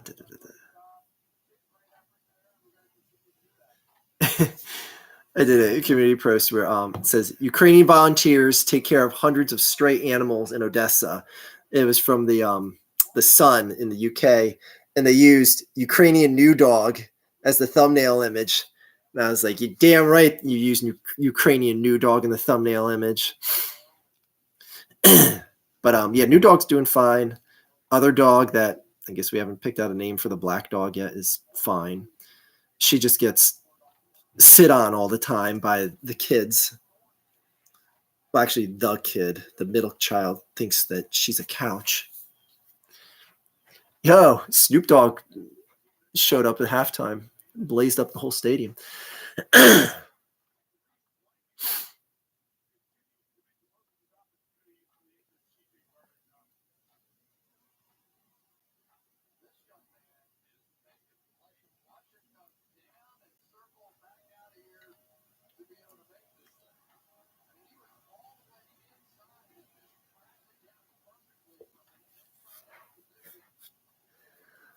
Okay. 3rd and 7. You miss Crixus. I know. Crixus, for those who don't know, he passed away right before New Dog failed to get his 6th Super Bowl prediction in a row.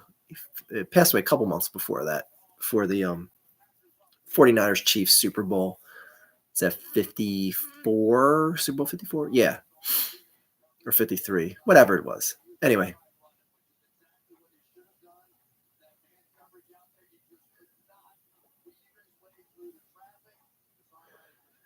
All right. Eagles get the ball back. Let's go. I love that weekend with Crixus video. It's so weird because someone was asking that, like, what is my all-time favorite video? And I think we decided that it was New Dog predicting I forget what we decided. There was something. And I was like, oh, it's got to be New Dog predicting the Eagles winning the Super Bowl. I forget what we said. Shit, now I'm drawing a total blank. That's how much I know and adore my own videos. But it's so weird. Like, I don't know what I would consider like my relatively 10 favorite videos, whatevers.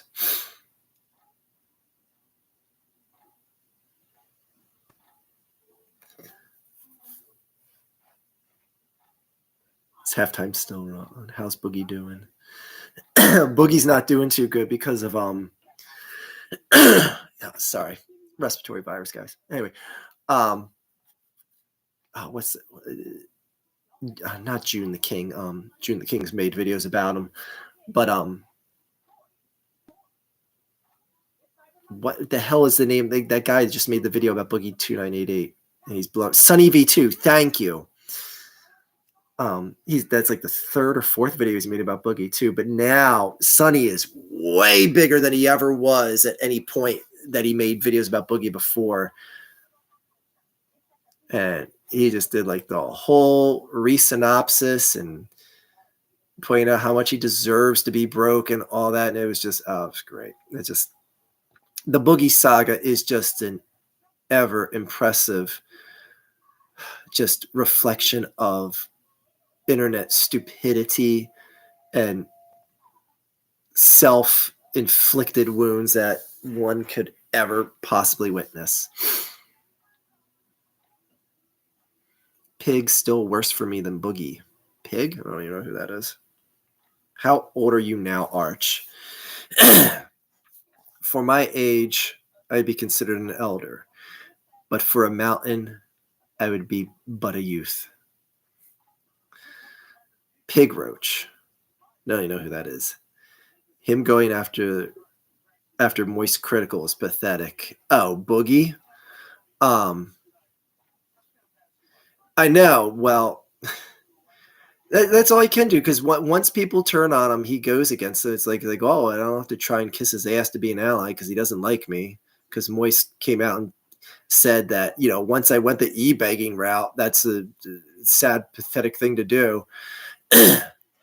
Boogie still doesn't think I wish I could tell you I know what Boogie thinks, but I think he is just so far gone in so many ways that there's just no coming back. Oh my, that wasn't the best thrown ball.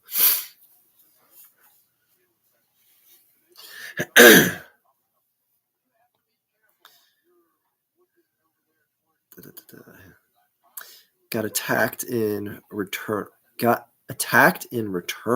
while typing. What? DSP, aka the King of Hate, even bigger e-beggar and narcissist. It's funny. Someone was doing like, I forget who it was.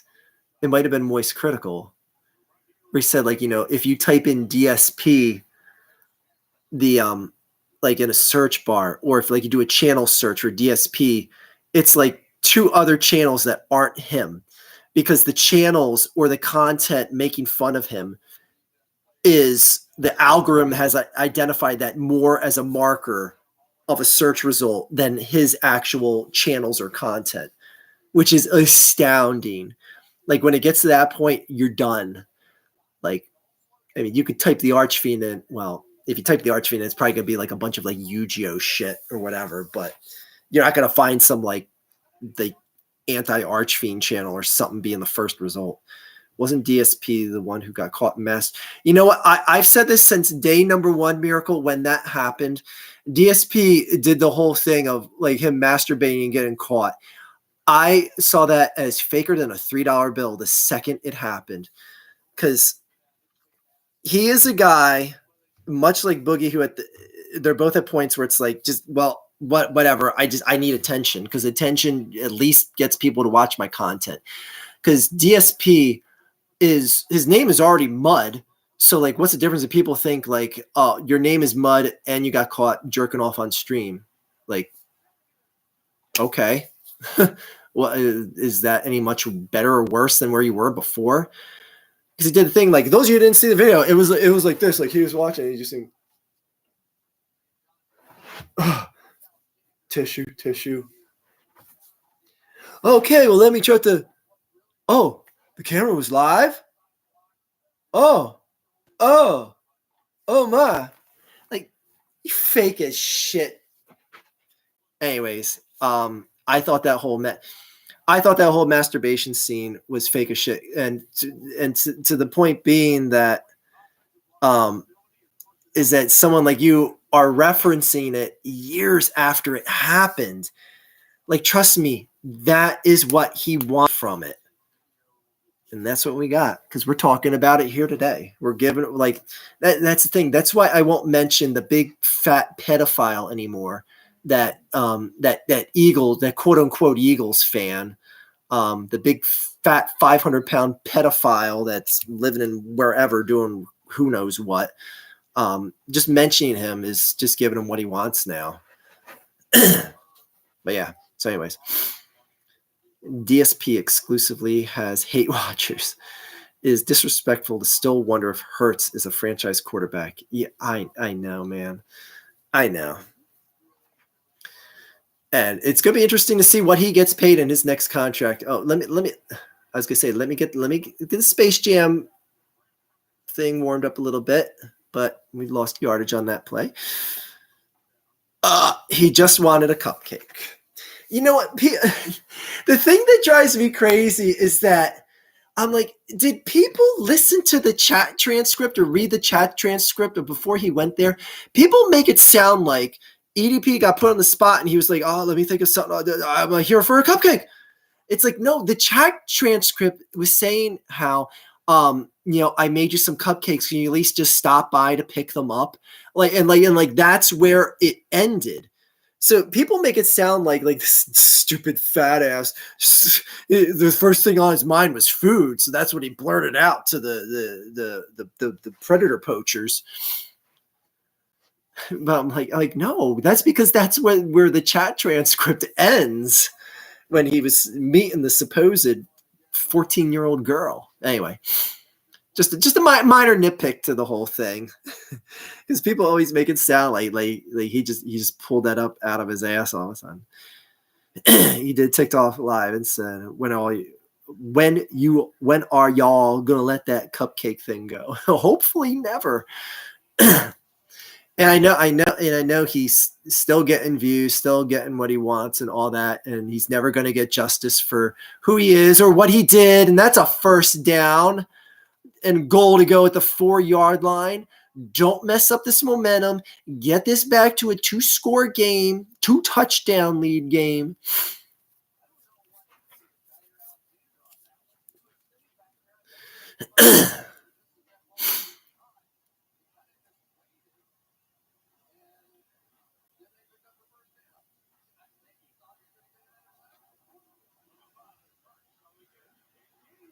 Oh, Gainwell. Oh.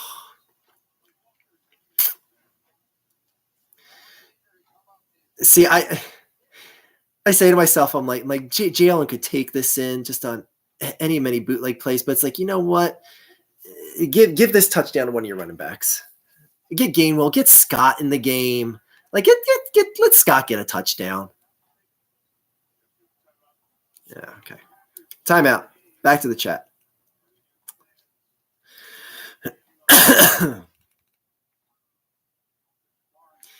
Just got this effed up image in my head about how Voldemort somehow fitting inside of a football uniform.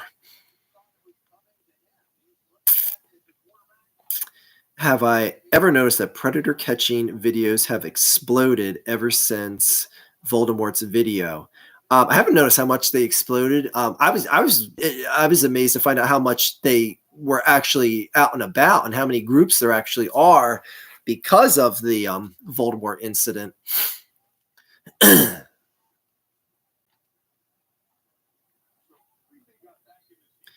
Who are you more confident in to win it all, Phillies or Eagles? Eagles. I think what happened with the Phillies is like a once in a generational for this group of guys thing. Like even if they play and like win the NFC East, the NL East the next season, I don't think they stand as much of a chance of getting to the World Series as they did this year. And I think it's just a thing where so many things clicked at the right place at the right time, with the right opponents, etc. And you can't get that type of chemistry every year. shit just fell the right way, and my God, can't settle for a field goal here, man. Bryce Harper earned, and I'm a guy who's been hard on Bryce Harper his whole career. Bryce Harper earned every penny of his contract, especially how he played in the postseason. Absolutely remarkable. By far the best player of the entire postseason for any team. If you look at it collectively, I would say. Damn, it's 3:30. I should be asleep, but damn it, Arch, can't resist a live stream. 3:30. You're in England, Ireland. Are you in Ireland? Do you know how to jam?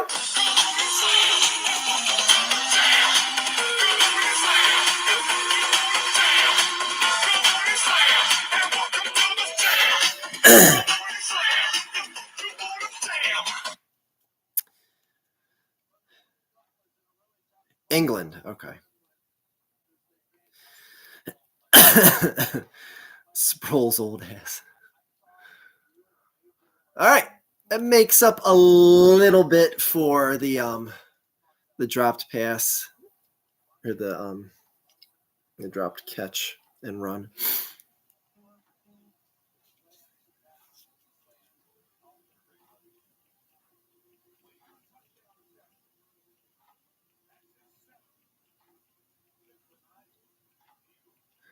Sorry, talking back and forth with a friend of mine.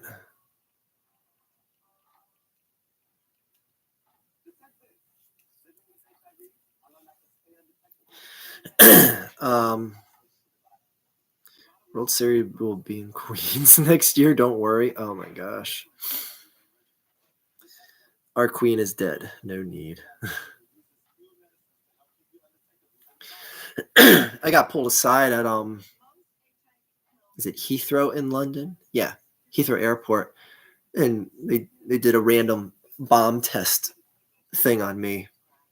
Like I was one of the people that got pulled out randomly online in line. That was probably the nicest airport of all the airports I've been. Well, no, because it's weird because some of the smaller airports in like the Scandinavian countries are gorgeous, but it's like the Heathrow had like an entire shopping mall at Heathrow. It was amazing. Am I getting that right? Is it Miracle is Heathrow in London? That's the airport in London, right? I'm probably saying his country's airport wrong.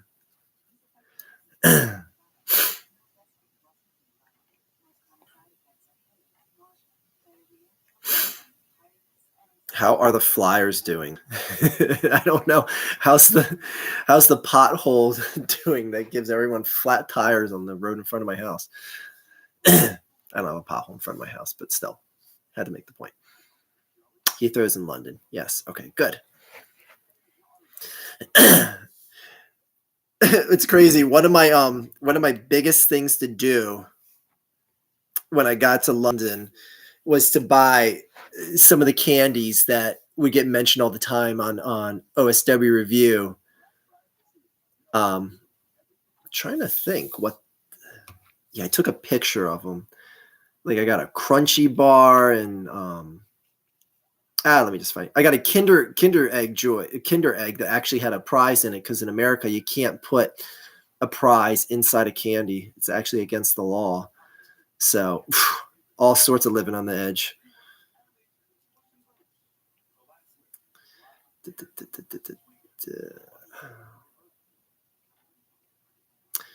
Trying to find my picture from London.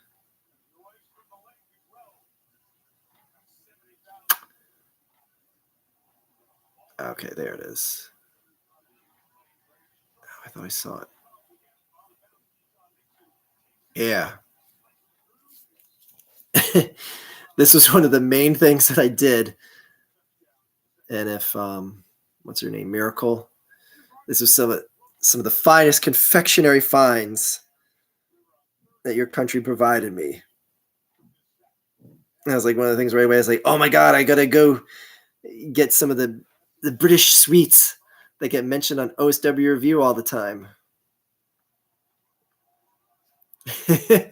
And this was one of my this was in Denmark. I'll keep zooming in till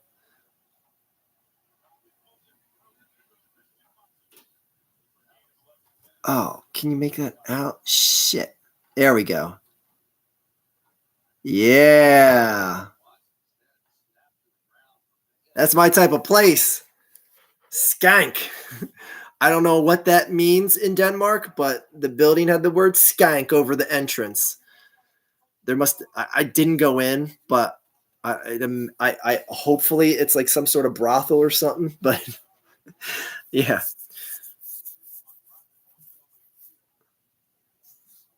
Let's see. Okay, I guess this will be the pictures from Europe portion of the video.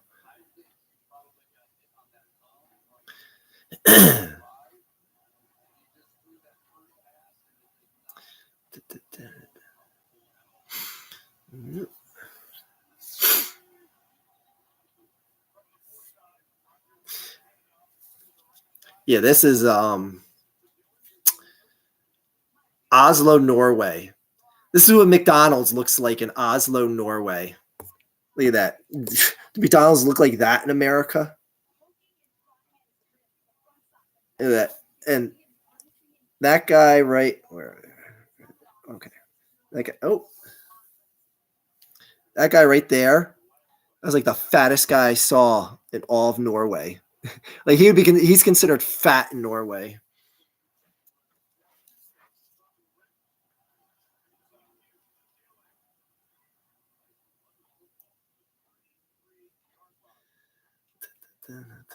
Oh, pictures from Russia. Ugh.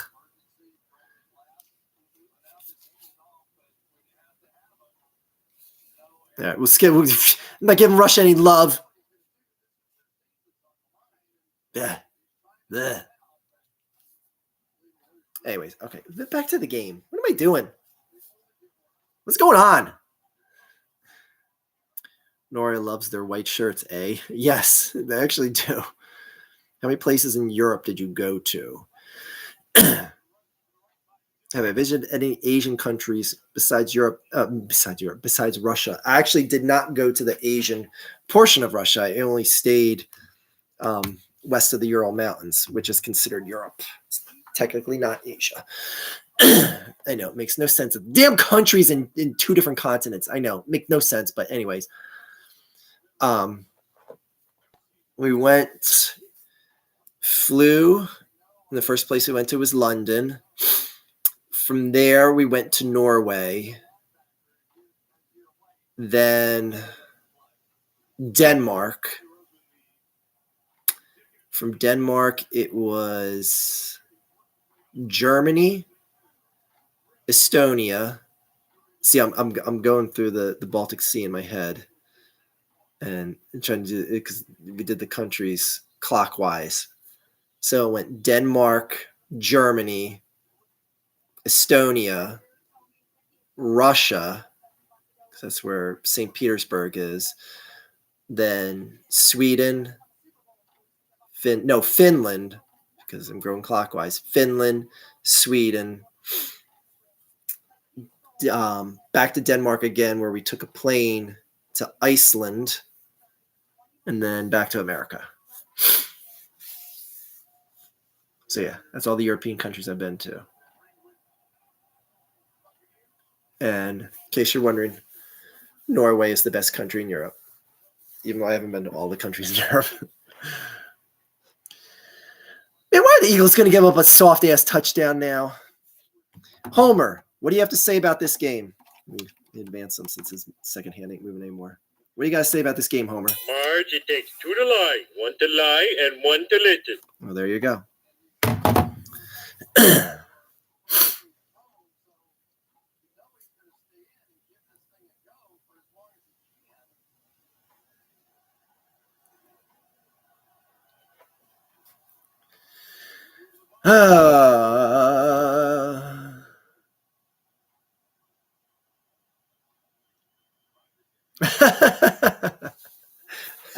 Cool pass on first down, Aaron. Okay. Why does St. Petersburg look so gay? The St. Basil's Theater is so colorful.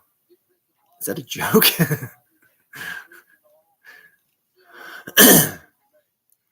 Eagles D looking kind of questionable this game. Yes, they are. Did your wife let you go to the red light district in Amsterdam? No, we didn't go to Amsterdam.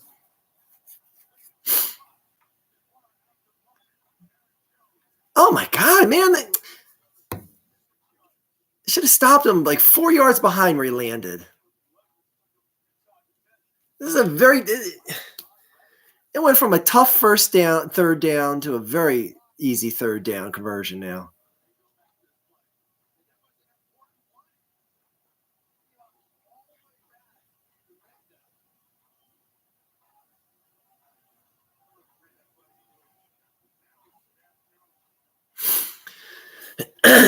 All right. Huge third down. I mean, you got to imagine they'd probably go for it on fourth if they got any sort of yards out of this. Ooh, that's about 3 yards to go. I don't know. Yeah, I don't know if you're going for it with a 4th and 3. All right, Eagles defense locking up a bit there. Bend but don't break. I can deal with that.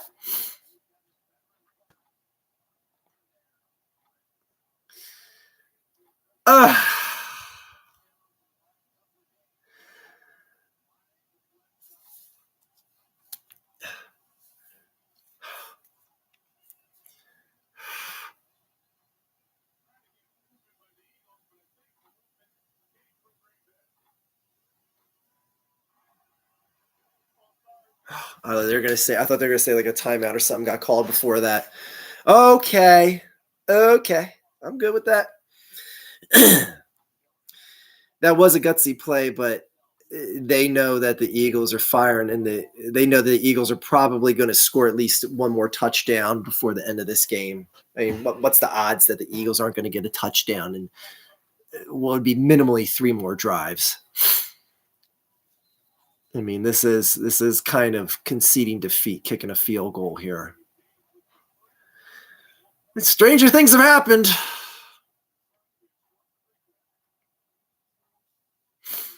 Okay.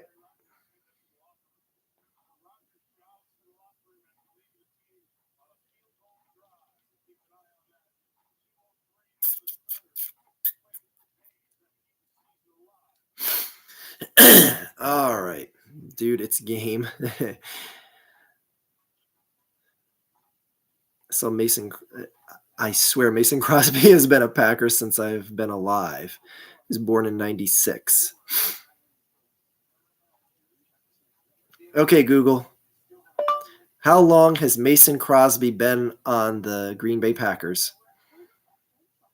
According to Wikipedia, Crosby was chosen by the Green Bay Packers in the 6th round of the 2007 NFL Draft, the last of 3 consecutive picks for the Packers, and the 3rd kicker overall. There you go. So you were 11 years old when he was on the Packers. Crosby kind of looked like Jeffrey Dahmer in that photo.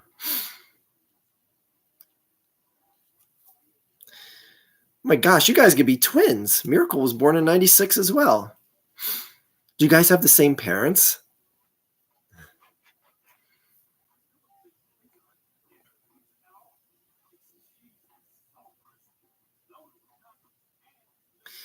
Do you know what I really like about Miracle and Jason's age here, guys? Can someone tell me what do I really like about what do I really like about their age? See if anyone can figure it out. I guess technically it depends on when they were born in 1996. What month were you guys born in 1996? June. Okay. Miracle, what month were you born in 1996? December. Okay. So both of you, awesome. Okay. Something about the Cowboys is right. Both Jason and Miracle, during their entire existence, have the Cowboys won a Super Bowl. Because the Cowboys won a Super Bowl. They won a Super Bowl in 1996, but it was in January.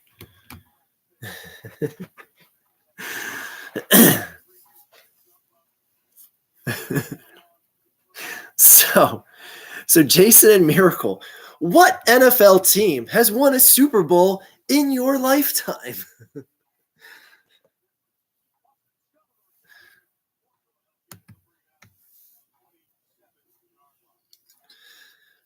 All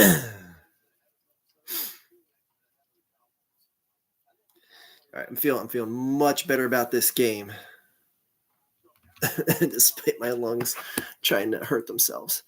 And by the way, I tested for COVID, and it's not COVID. So anyone thinking I have COVID, chillax. I wish I had COVID because I had COVID before and I had 0 symptoms. I'd rather have COVID than what I got now.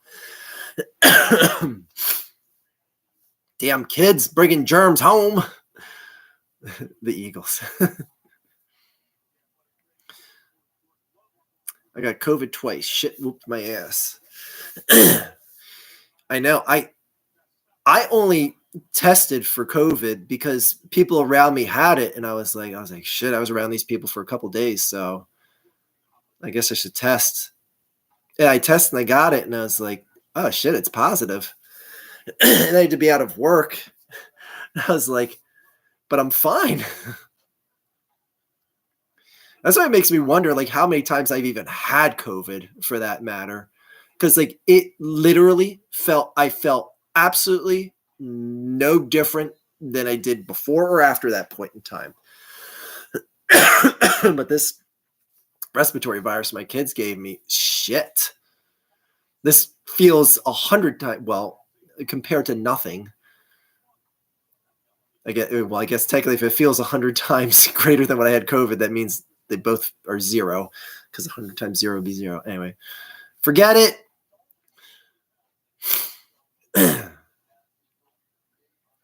Don't try to get me on math.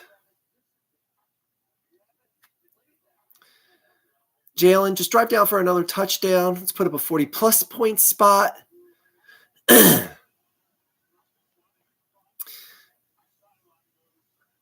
Okay. Crap, I was alive for a Dallas Cowboys Super Bowl. Was born in 95. You're a Giants fan that comes late to the stream. Then you're going to tell me you're alive for how many more times do you want to piss on my show tonight, Alk? I gotta think of a nickname for you. Alk 1695. Alk 1695. I'm gonna call you always late. Oh no. Yo, get rid of it. Don't take a sack. Get rid of it. There we go. Oh, and I hit the water bottle out of the Packers guy on the bench. That was sweet.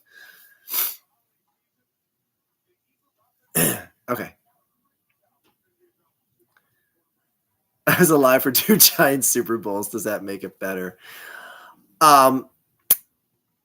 It kind of does, because the Giants beat the Patriots in both of those Super Bowls. So that, that doesn't really stick up my craw that bad. Archie, how did you meet your wife? I met her online. Met her through an online dating thing, and I actually told you guys here. I forget, I don't know if I was talking about in a video or something, or if it was a live stream. But I asked my wife, like, we were talking about, like, what are the best things that came from YouTube for me.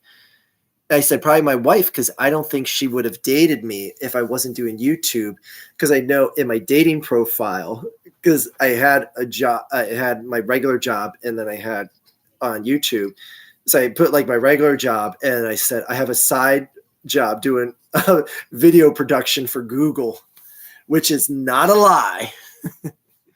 And she thought it was actually a pretty humorous thing. And she said, I probably wouldn't have responded to your profile if I didn't see it on there. So there you go. Thanks to YouTube, I have my wife in this beautiful house that she pays for while I sit at home all day, even though I just clearly said I have a real job. But anyway. So yeah, there you go. That's a story of how Archfiend met Girlfiend. Yes, through IGSRJ. Christian Mingle. Yes. How'd you know?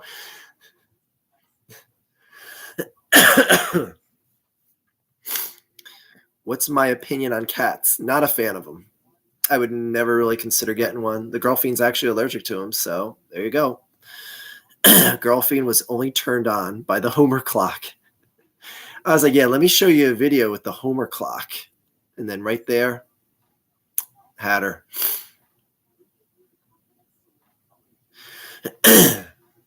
It's funny because one of the places we met up, well, actually the first place we met up, it was just like some local park. And like 2 weeks later, some guy abducted a girl, took her there, and literally killed her, and like hid her body in like the backwoods there. And I was like, oh, that's that's a great omen. The place I just took this girl I just met to as a safe, like, public meetup spot. But anyways, good thing that didn't happen like the day of or something. I've been like, oh shit, this first date ain't going well. Another. I see. We're gonna get all the personal archfiend life shit out here. We had pizza at a place. I think they're a franchise, but anyways, I don't even remember the place. Yeah, they do have a couple franchises. It's like a flatbread pizza place, whatever. I forget the name of it. We had dinner there that night. Like, we did the public meetup at that park, and then a dinner there at that pizza place because it was nearby. And years later, my wife, like at like a Christmas Pollyanna or something from one of the girls she works with, got her a gift card for this place. And she said, I got a gift card for this flatbed pizza place. It sounds pretty good. I was like, oh, what's the name of it? And she says the name. I go, have you ever been there? She goes, no, but we should try it. I was like, honey, we went there on our first date. And then that's when the divorce papers got filed. But no, she literally got a gift card for the place. I was like, you don't remember the first place we had dinner at? Now, granted, I forgot the name of it now, but she ain't here to hear that part of the conversation. So, but it's just funny that a couple years later, she got a gift card to that place. And I remember that's where we went for our first date, and she just could not care to remember that information. But oh well, she got this on my hand, and that's all that mattered, right? I mean, technically, I got the ring on her hand because I proposed to her.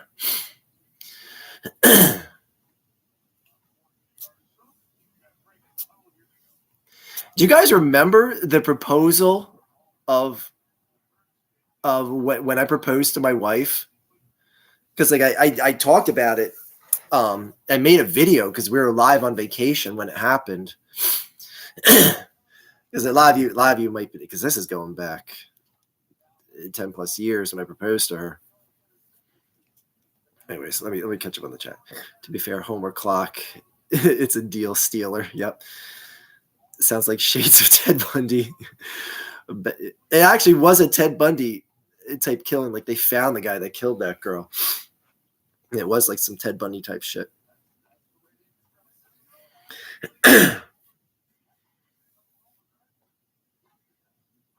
Oh yes, Scott. When the video about Linda McMahon and the girlfriend, are my cookies ready? I am still vegetarian. Yes. You clearly met Girl Fiend when she was knocking on your door for Jehovah's Witness. That's another classic video.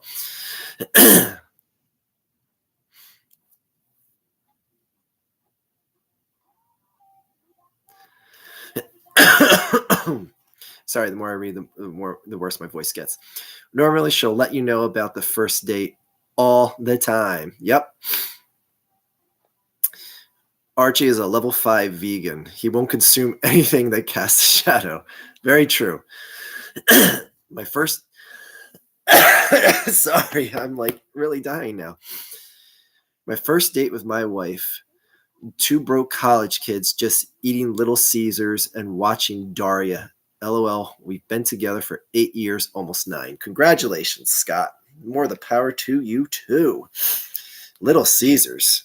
Did you guys like spend the night shitting together? If that's too much information, you don't need to disclose it. I hope Dominic from your old streams is doing good. That's a long ago reference. Do I know who Chris Chan is? Yes, of course. Who doesn't know? But anyways, going back to Archfiend here. I was set to propose to my wife. We go on vacation at that time a lot in the upstate New York because her parents have a house up there, and we just use it as a vacation place to go to. They should say they have a second house. They have a vacation house up there, a second house, not their primary house. Anyways, the day that we were driving up, it was like the worst, most torrential rains in upstate New York history. The entire town got flooded, and I actually uploaded a vacation video of how bad the floods were. Like parts of houses were getting washed in the lakes up there, and they had to bring snow plows out to push debris off the roads. And I was like, it was such a chaotic shitstorm mess there. And I was set to propose to her that night, and I was like, there's no positive vibe here. I'm like, I can't do it tonight. Because like her parents are there, and we're trying to like, clean up the house and shit, and like it's just damage to the yard and stuff like that. Their parents' house luckily didn't get hit full on by water. But anyways, at that time, like my parents know it's going down that night. Her parents think it's going down that night. Eagles are about to get a touchdown right now. So I'm not feeling it tonight. It's just not good to happen tonight. We got to do it tomorrow. It's just too chaotic. So I got to somehow get word to her parents that night, secretly without her hearing it. Cause like, we're on vacation together at the house. It's not like I can be like, yo, wife, why don't you just like, leave for an hour or something. I had to like sneak out at some point and call my parents real quick and be like, hey, the proposal's not going down tonight. I had to do it like real quick. Like I was saying something, like I was getting something for the dog. I was like, one of the dog toys is all the way on the other side of the yard. Let me get that. It washed away or something. It was Crixus was with us. And so I like called my parents real quick. I was like, it's not going down tonight. I'll explain. It's going down tomorrow. Definitely. There's just some, bad stuff here that happened at the lake. Everyone's fine. Bye.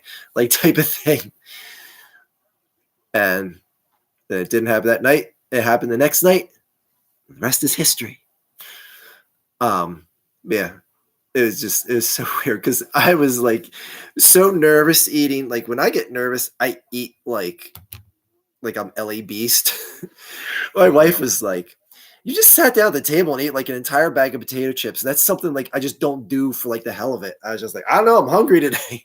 Like I just like was nervously eating like the whole night. I was just like, I can't believe this shit ain't going down tonight. I just want to get this over with. She's gonna be so excited. I just want to get it all done with. Because her ass was ticking at that point. And I had it planned like months before that. I even got the ring months before that. I showed her parents the ring. I did the whole talk with her dad, just saying like, are we cool? Because if not, we're going to have to come to blows type thing. Just kidding. So like I had it booked, like everything set up months in advance. But she was getting to the point like where she was just getting antsy. And even to throw her off before we went on this trip, like days before, we watched some documentary on Netflix, like just to throw her off. It was called like 20 Dresses or something like that. It was a documentary about a guy who was a wedding cinematographer, and he was like video, whatever cinematographer. He would make wedding videos for couples. And what he did was he became like a filmmaker after doing weddings since like the 1980s. So what he did, he thought he'd be interesting to show the people's videos and like clips of them, and then show what they are doing today, just as a reflection of life. And like he showed like, how a lot of them end up being divorced, or a lot of them are happily ever after. One person up being gay or something like that, like and divorced, whatever. So we're watching that. So just to throw her off the scent, like I wouldn't show her something like that right before I'm going to propose to her. That'd be stupid. So she thought for damn sure she wasn't getting proposed to on that vacation. Then Archfiend came out and then bam, here's your ring. And she did the thing where I pulled the ring out and said what I said. And she didn't even let me put it on. She literally grabbed it out of the box and put it on her hand so quick. Like, damn, this bitch is committed. She's like, get me to the altar now. Anyways, So that's the story of Archfiend and Girlfiend. Now let's top this story off with a touchdown from the Eagles. So there you go. That's your Archfiend story during the commercial break there. Wholesome Arch. Classic Archfiend move there. I proposed to my wife when I was in a local play of Beauty and the Beast. I was Lemure, and the cast helped me. Let me bring her on stage. My friend playing Beast gave her the rose from the play. Was it during the play though? Because that's key. That's boss. If you did it during the play, I even brought her the Princess Belle themed ring. That is a power move, Scott.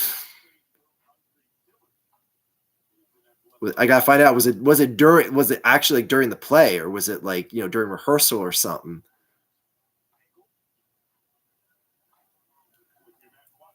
Come on, Scott. I need the deets. Come on, man.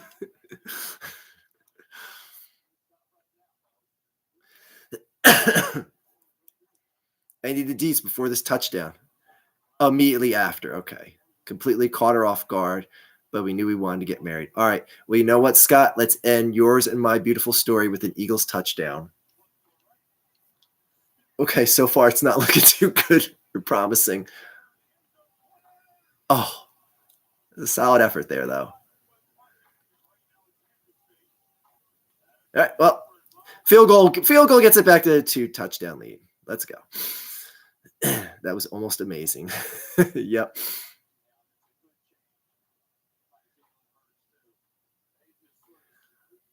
All right, Jake the Snake. Come on, man. Let's get it done. Did you use Old Dog as the ring bearer and strap a pillow thing on his head? Now, he was he was at PetSmart. Yeah, we put him up at PetSmart during that. There we go. I really want to see them break 40, though, man. I really want to see them break 40. Come on. Let's get a 40 spot. Oh, we should play something for a field goal. Let's see. What are we going to get for a field goal?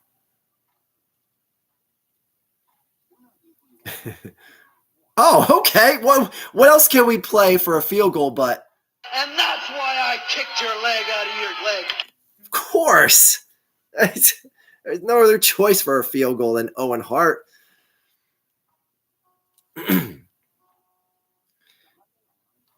Aaron Rodgers is out. Game over. Is he really out? I didn't catch that. Is he really taken out for the game? I can break a 40 right now if you catch my drift.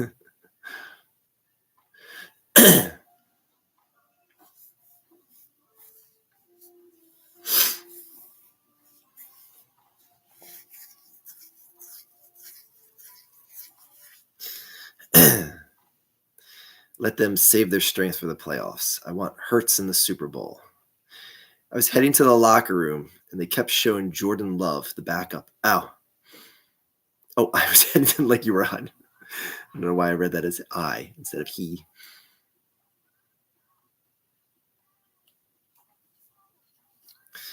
All right. The first half of this game started out very frantic, and all is well now. I still want to see them break 40. I just want to see them break 40. I need you all to whoop them Cowboys on Christmas Eve for my sanity. What does my shirt say? Best dad in the galaxy. My son has a Darth Vader helmet shirt that it wasn't sold in a pair, but it matches it. Will not be able to hear the end of it from them. Are you in Texas, Jason? Well, actually, it doesn't matter. Dallas cockroach fans are everywhere.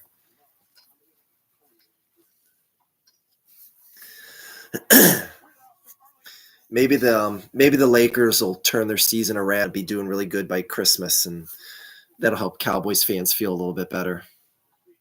because they wanted the Yankees to root for at that time.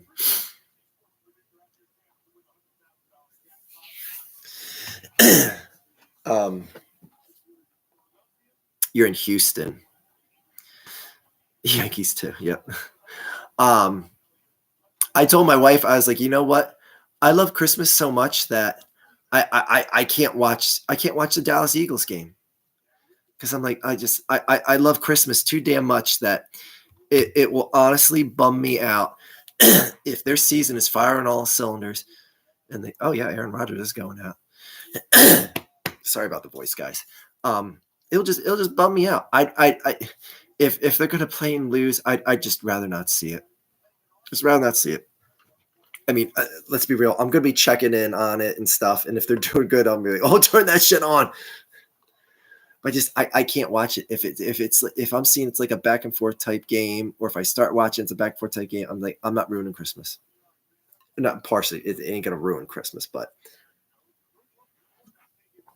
I don't need anything to be a remote bummer on Christmas. I love Christmas too damn much. Oh, yeah, they already got to deal with Alabama not making the college football playoffs. That's very true. Well, I can't speak for your fathering skills. I can certainly agree with your shirt from I've seen of you from your videos over the years. Well, thank you, Miracle. Please put that in writing so I can send that to the lady that comes in to check up on the kids this week. I mean, thank you.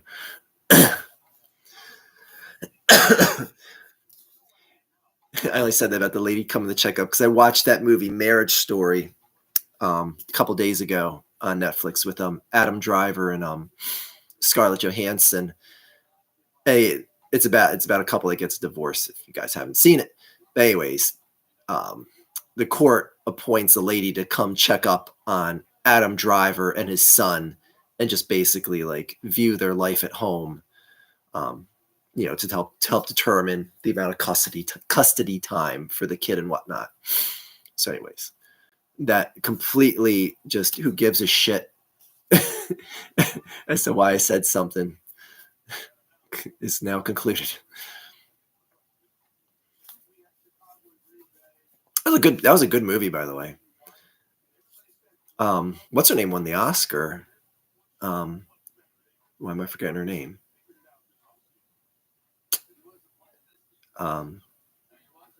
She was in Force Awakens. Anyway, Deborah. I'm gonna get caught thinking on her name. Yeah. Oh, good guy. Good thing this guy didn't start the game for the Packers. Shit, man, come on. What is this? No, don't do this dumb shit. This stupid shit's gonna happen now.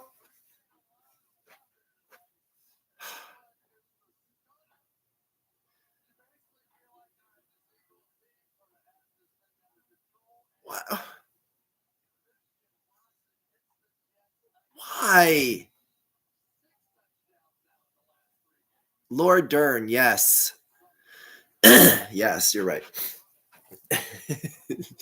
The attorney from Love Story that won the Oscar for supporting actress.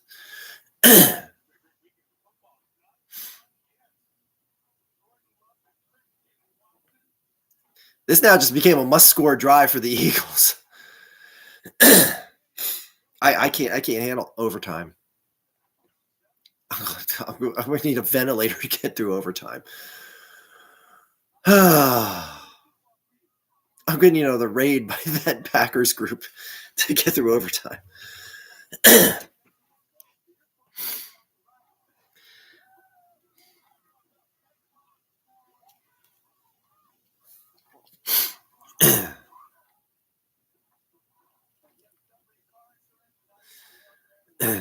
Yes, she was in Jurassic Park. She was hot as hell in Marriage Story. Like she's like, look at my tits in the whole movie. Arch, do you still have those creepy Christmas dolls? Yes. We actually just got out our Christmas decorations today. I would show you, but that's all the way upstairs, and my ass is not going up a flight of stairs in my almost debilitated state.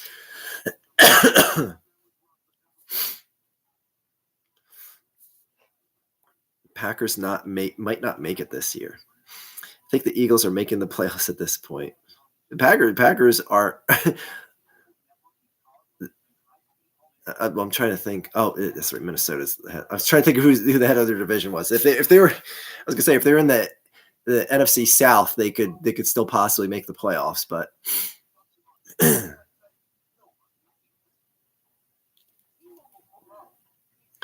Packers are for sure not making it. Yeah. After last week, yeah, they were done, but they did the Lord's work and beat the Cowboys. Let me see what I'm curious to see what the NFC South standings are. Because I don't think anyone else has more than 3 wins in the NFC South. Oh, the Falcons have 5. Oh, for some reason, I thought Carolina and the Saints only had 3 wins. Okay, so actually, it's actually a neck and neck race now. The Buccaneers are 5-6, Falcons 5-7, Carolina 4-8, Saints 4-8. The Saints put up 0 points today, 1 game out of first place. Yeah, I love it.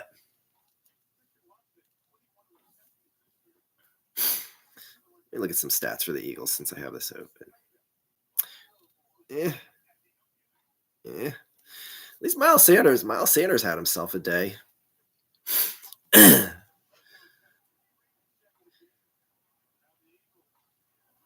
Okay. Anyways. The Saints are apocalyptic this year, and that's being kind to the apocalypse. The Bucs are Florida's team, right? Tampa, if I'm not mistaken. Yes. Well, there's 2 other Florida NFL teams. The Miami Dolphins and the Jacksonville Jaguars. Jaguars even got a win today. It's a freaky day in the NFL. I wish they would merge divisions so that they're 2 divisions per conference. Everyone plays each other in the division once a year, but I know that would never happen. You're right, it won't. There's just too much money in the current system, and rocking the boat would change things drastically.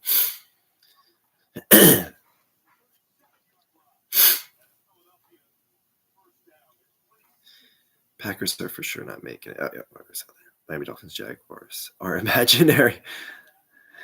Well, the Miami Dolphins seem to be more legit than imaginary this year. So I'm still not all in on them, like making a good playoff run or anything like that. But they're in the right direction.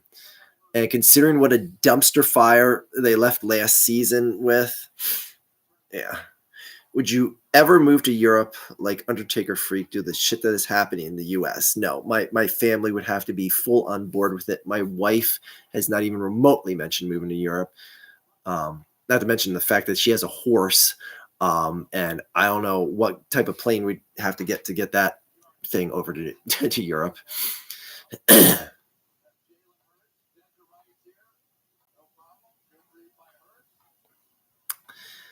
Yikes. Imagine having your mascot being a dolphin. Imagine your team being called the Pelicans. Look out, guys. Here comes the Pelicans.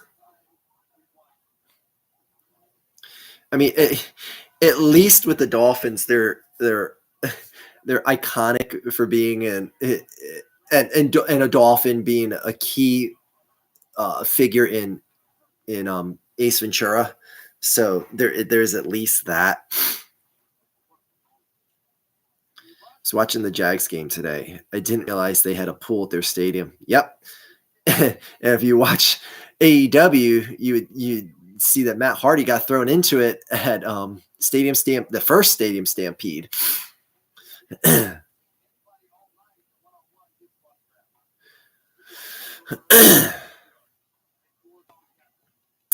UTF situation is a bit different too. He had a lot of problems in his family. He didn't just leave the U.S. because of Trump. Yeah, that is true. Well, that and the girl that he eventually married was there too. And that kind of has something to do with it.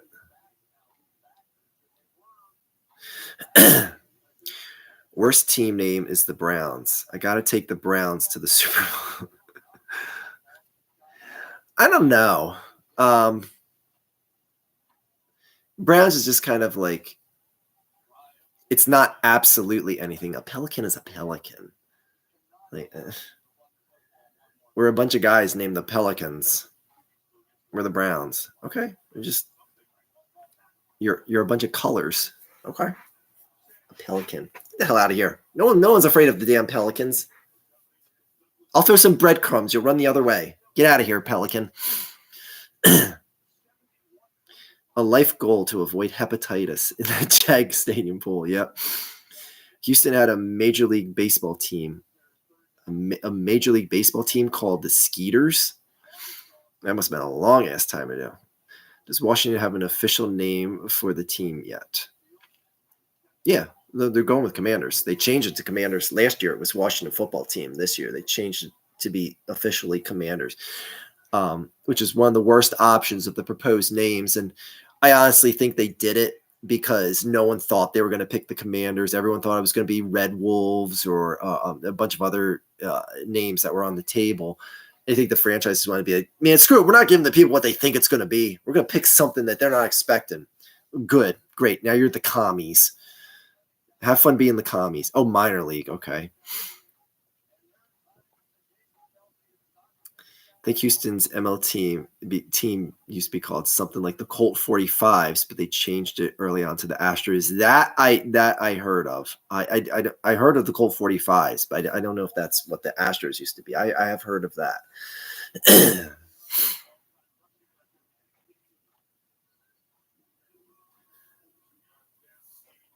Oh, there's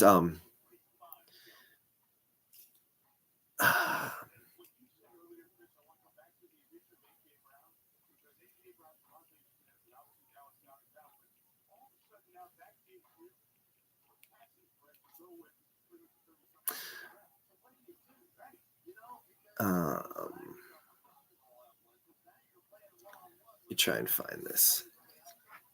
I can't read. Okay. This is an actual list of when they had the United Negro League before blacks were allowed to play in baseball. Okay. I'm going to read you actual names of the teams if the Eagles get a first down here. Some of these names are like, holy shit, I can't believe they actually, like, these are actual names. And we'll get to it. People are probably like Googling it. I'm like, I don't care, Archfiend. If the Eagles don't get a first down, I'll just Google it myself and find out. But some of these names are just out. I don't even know what word you want to use to describe it. But anyway, some may say offensive. Some may say there's no first down. I can't read it. But anyways, I'm going to read it anyways. Black Yankees. Okay, here we go. Anyone from Atlanta in the chat, were you a fan of the Atlanta Black Crackers? The Atlanta Black Crackers. I don't know if you can read that. And it's this first one in the upper corner here. This one. The ABCs, the Atlanta Black Crackers. They're going for a fourth down, so they can still technically get a first down. So there you go. I didn't say they had to get a first down on the third down, so they can still get a first down here. And then I could read you these names. All right, timeout. I'm reading them anyway. The Atlanta Black Crackers, the Baltimore Black Sox, the Baltimore Elite Giants, the Birmingham Black Barons. Are you noticing a theme here as I die?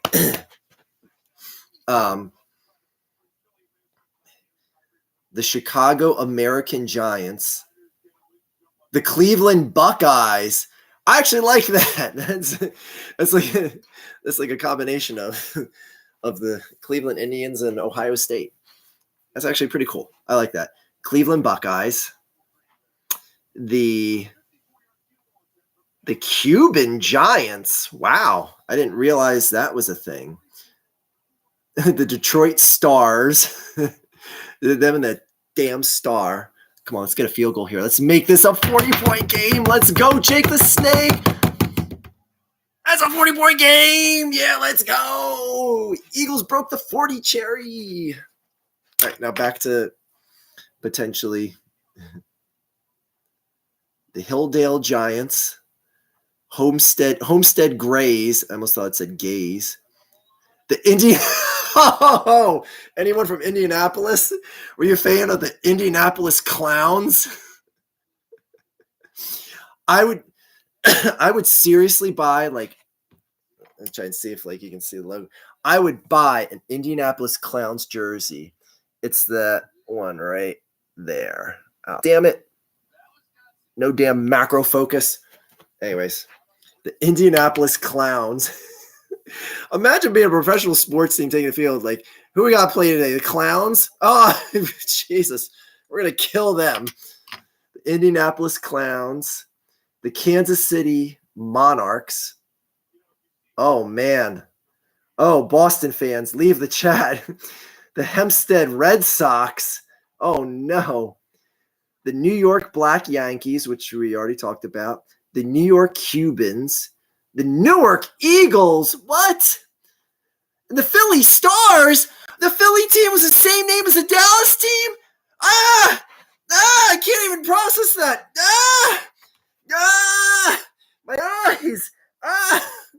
Well, first of all, how the hell do you have the damn team names be the same in the same league? What? The Philly Stars and the Dallas Stars. What? That don't even make no sense.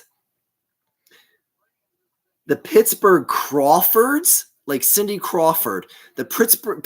What the hell is a Crawford? The St. Louis Stars. What the hell? Multiple teams named the Stars. I couldn't even tell you what a Crawford was.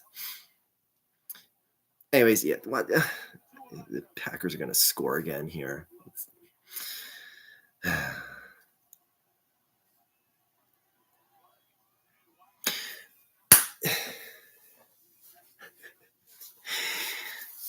Come on now with this dumb shit. How are you going to get a 3-point win over the Packers? They're going to get a touchdown. They're going to get a touchdown the final 2 minutes here. They should have named the Cleveland Indians the Cleveland Buckeyes. Then people will be like, no, that's disrespectful. That's honoring a team that had to be shut out by the white man in Major League Baseball. Which by the way, I'm one of these people that I don't even like to acknowledge baseball records that were set before they let the blacks into their sport. You want to talk about how good Babe Ruth is? Number one, he never played against black athletes. Number two, for more than half of his career, there was no such thing as a ground rule double. And most fields at the time had very short fences that went over the outfield. Did you know this? And look it up if you don't believe me. If the ball hit the outfield and bounced out over the fence, it was counted as a home run. And it has said, because they don't have exact specifics of at every home run that Babe Ruth hit, it is assumed anywhere between 50 to 70 of Babe Ruth's home runs were these ground rule double bounce out of the park home runs. It didn't play a bit against blacks and had at least 50 home runs that weren't even legit. The hell out of here, Babe. The house the bum built. The Babe Ruth shit out of here. Anyway. Man, get rid of half the Hall of Famers. I know, right? Half all his homers, yeah. More like Baby Ruth. That's weird. Like, I found that out one day. I was like, is that true? And like, I looked it up. It was like, yeah, the ground rule double didn't. Okay, Google. What year did the ground rule double come into effect in Major League Baseball? According to Wikipedia, in the early years of baseball, batted balls that cleared the fence in fair territory on the fly or after a bounce were counted as home runs. The rule was changed by the American League before the 1929 season and by the National League before the 1931 season. Okay, Google. What year did Babe Ruth start playing Major League Baseball? 1914. According to History.com, on July 11, 1914, in his Major League debut, George Herman Babe Ruth pitches 7 strong innings to lead the Boston Red Sox over the Cleveland Indians, 4-3. So from 1914 to 1929, Babe Ruth got to play with these bullshit bounce out of the park home runs. The hell out of here, Babe Ruth, you bum ass bitch. But I mean, that does like honestly, that does tarnish like a lot of records. Like in all honesty, because there's like that's really not that uncommon of a thing. And if you look at, and I then like after that, I looked at like a lot of major league parks. I said I did like Major League Park, 1925, etc.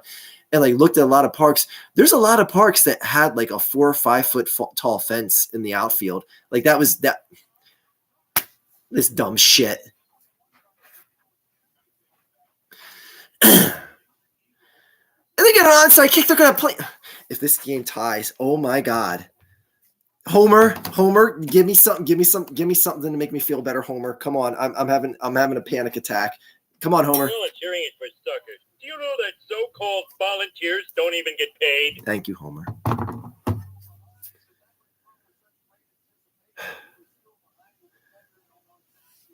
Anyways, back to baseball bashing.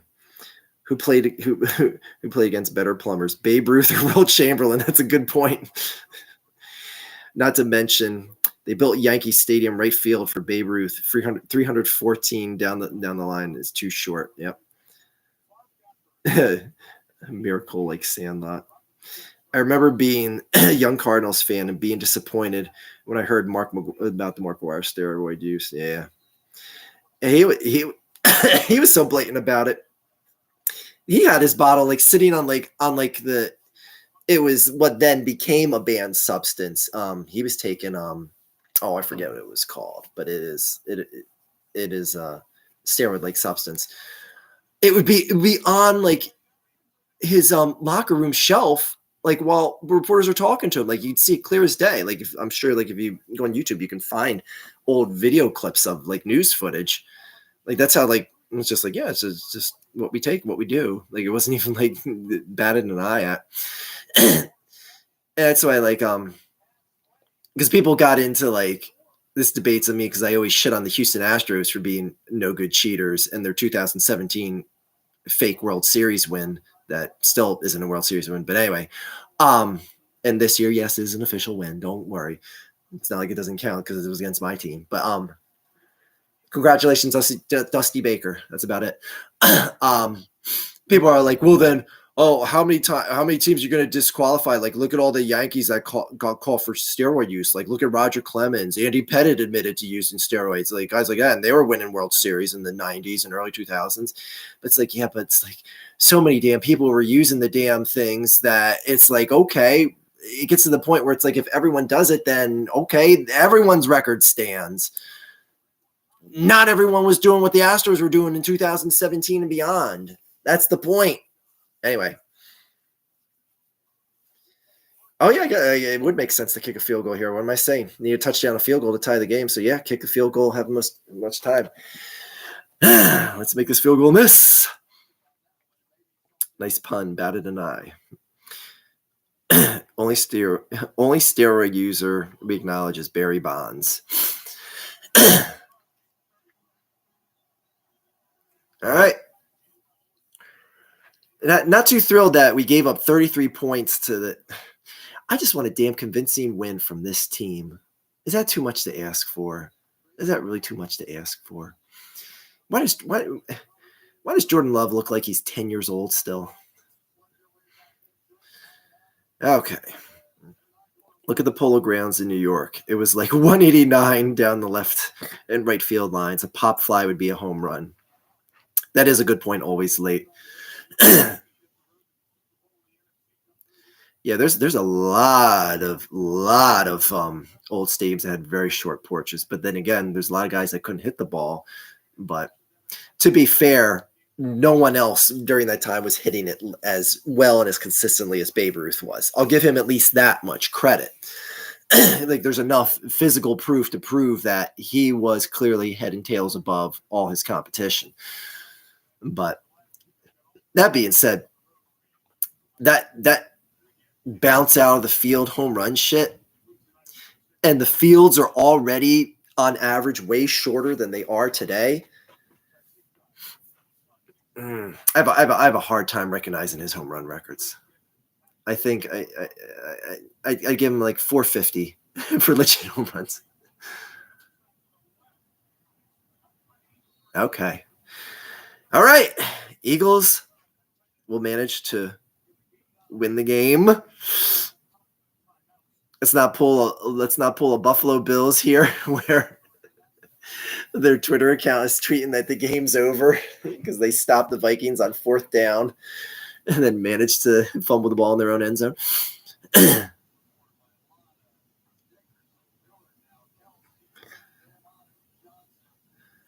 thing with the Polo Grounds did have 43 to dead center field, though. I know, dude, there is some crazy ass fields. There is a field. I'm gonna try and find this old field in Toronto. I forget the name of the field before the Blue Jays played in their current field.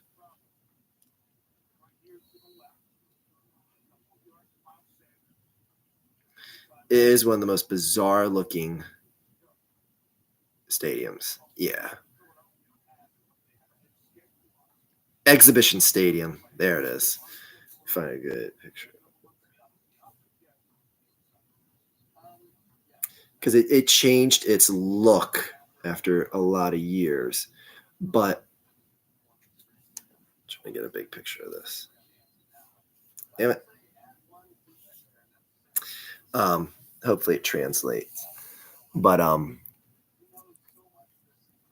it like has like this big cavernous area out in what I guess you would consider to be it's like the way the seats are. It's hard to explain. Search exhibition field. Like that's first, second, third.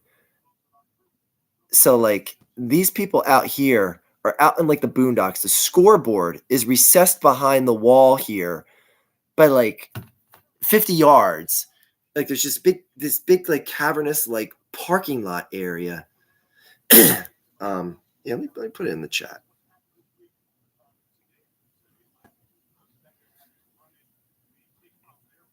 Copy URL. There, I'll put it in the chat. There we go. Hopefully that opens. It was designed for polo.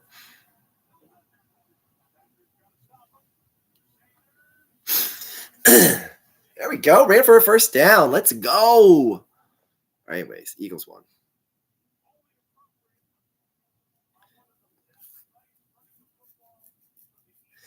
Dan, thank you for stopping by. I know. I know. I know you meant the Polo Grounds. 370 rushing yards. I know. They finally tore it up on the ground. This is what they should be doing all season, but I don't like the fact they gave up 33 points tonight, man. I mean, granted, again, it's like I hate saying like, it's still some fluky shit that happens, like like AJ Brown getting stripped after a catch, but I'm like 2 out of 3 games ain't so fluky.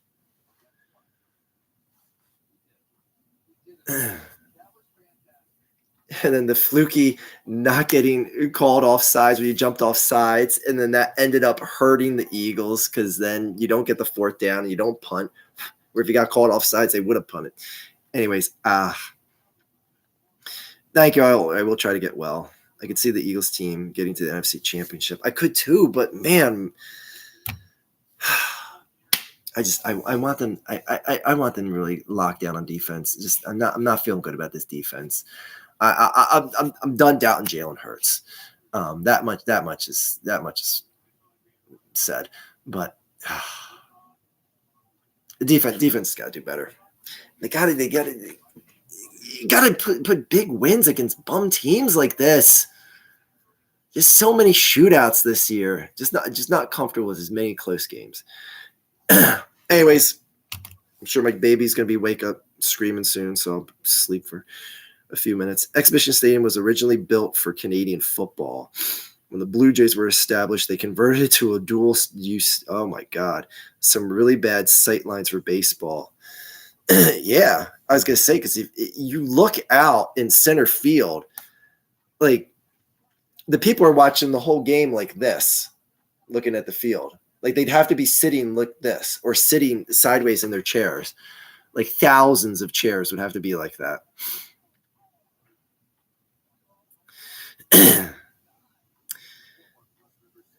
Good night, Jason. Did the Montreal Expos play at Olympic Stadium? Yes. But on that note, guys, I got to go. Thank you to that guy that rated that I already forget your name of. Go Eagles. I'll be back here if there's night games, hopefully. Hopefully there's not a night game with the Cowboys and Eagles on Christmas freaking Eve. Peace, love, prosperity, and may bombs drop on Russia. On the Russians, not Russia. No, that was the wrong thing to say. On Russian soldiers, Jesus. Not on just Russians, not innocent Russians. Good night.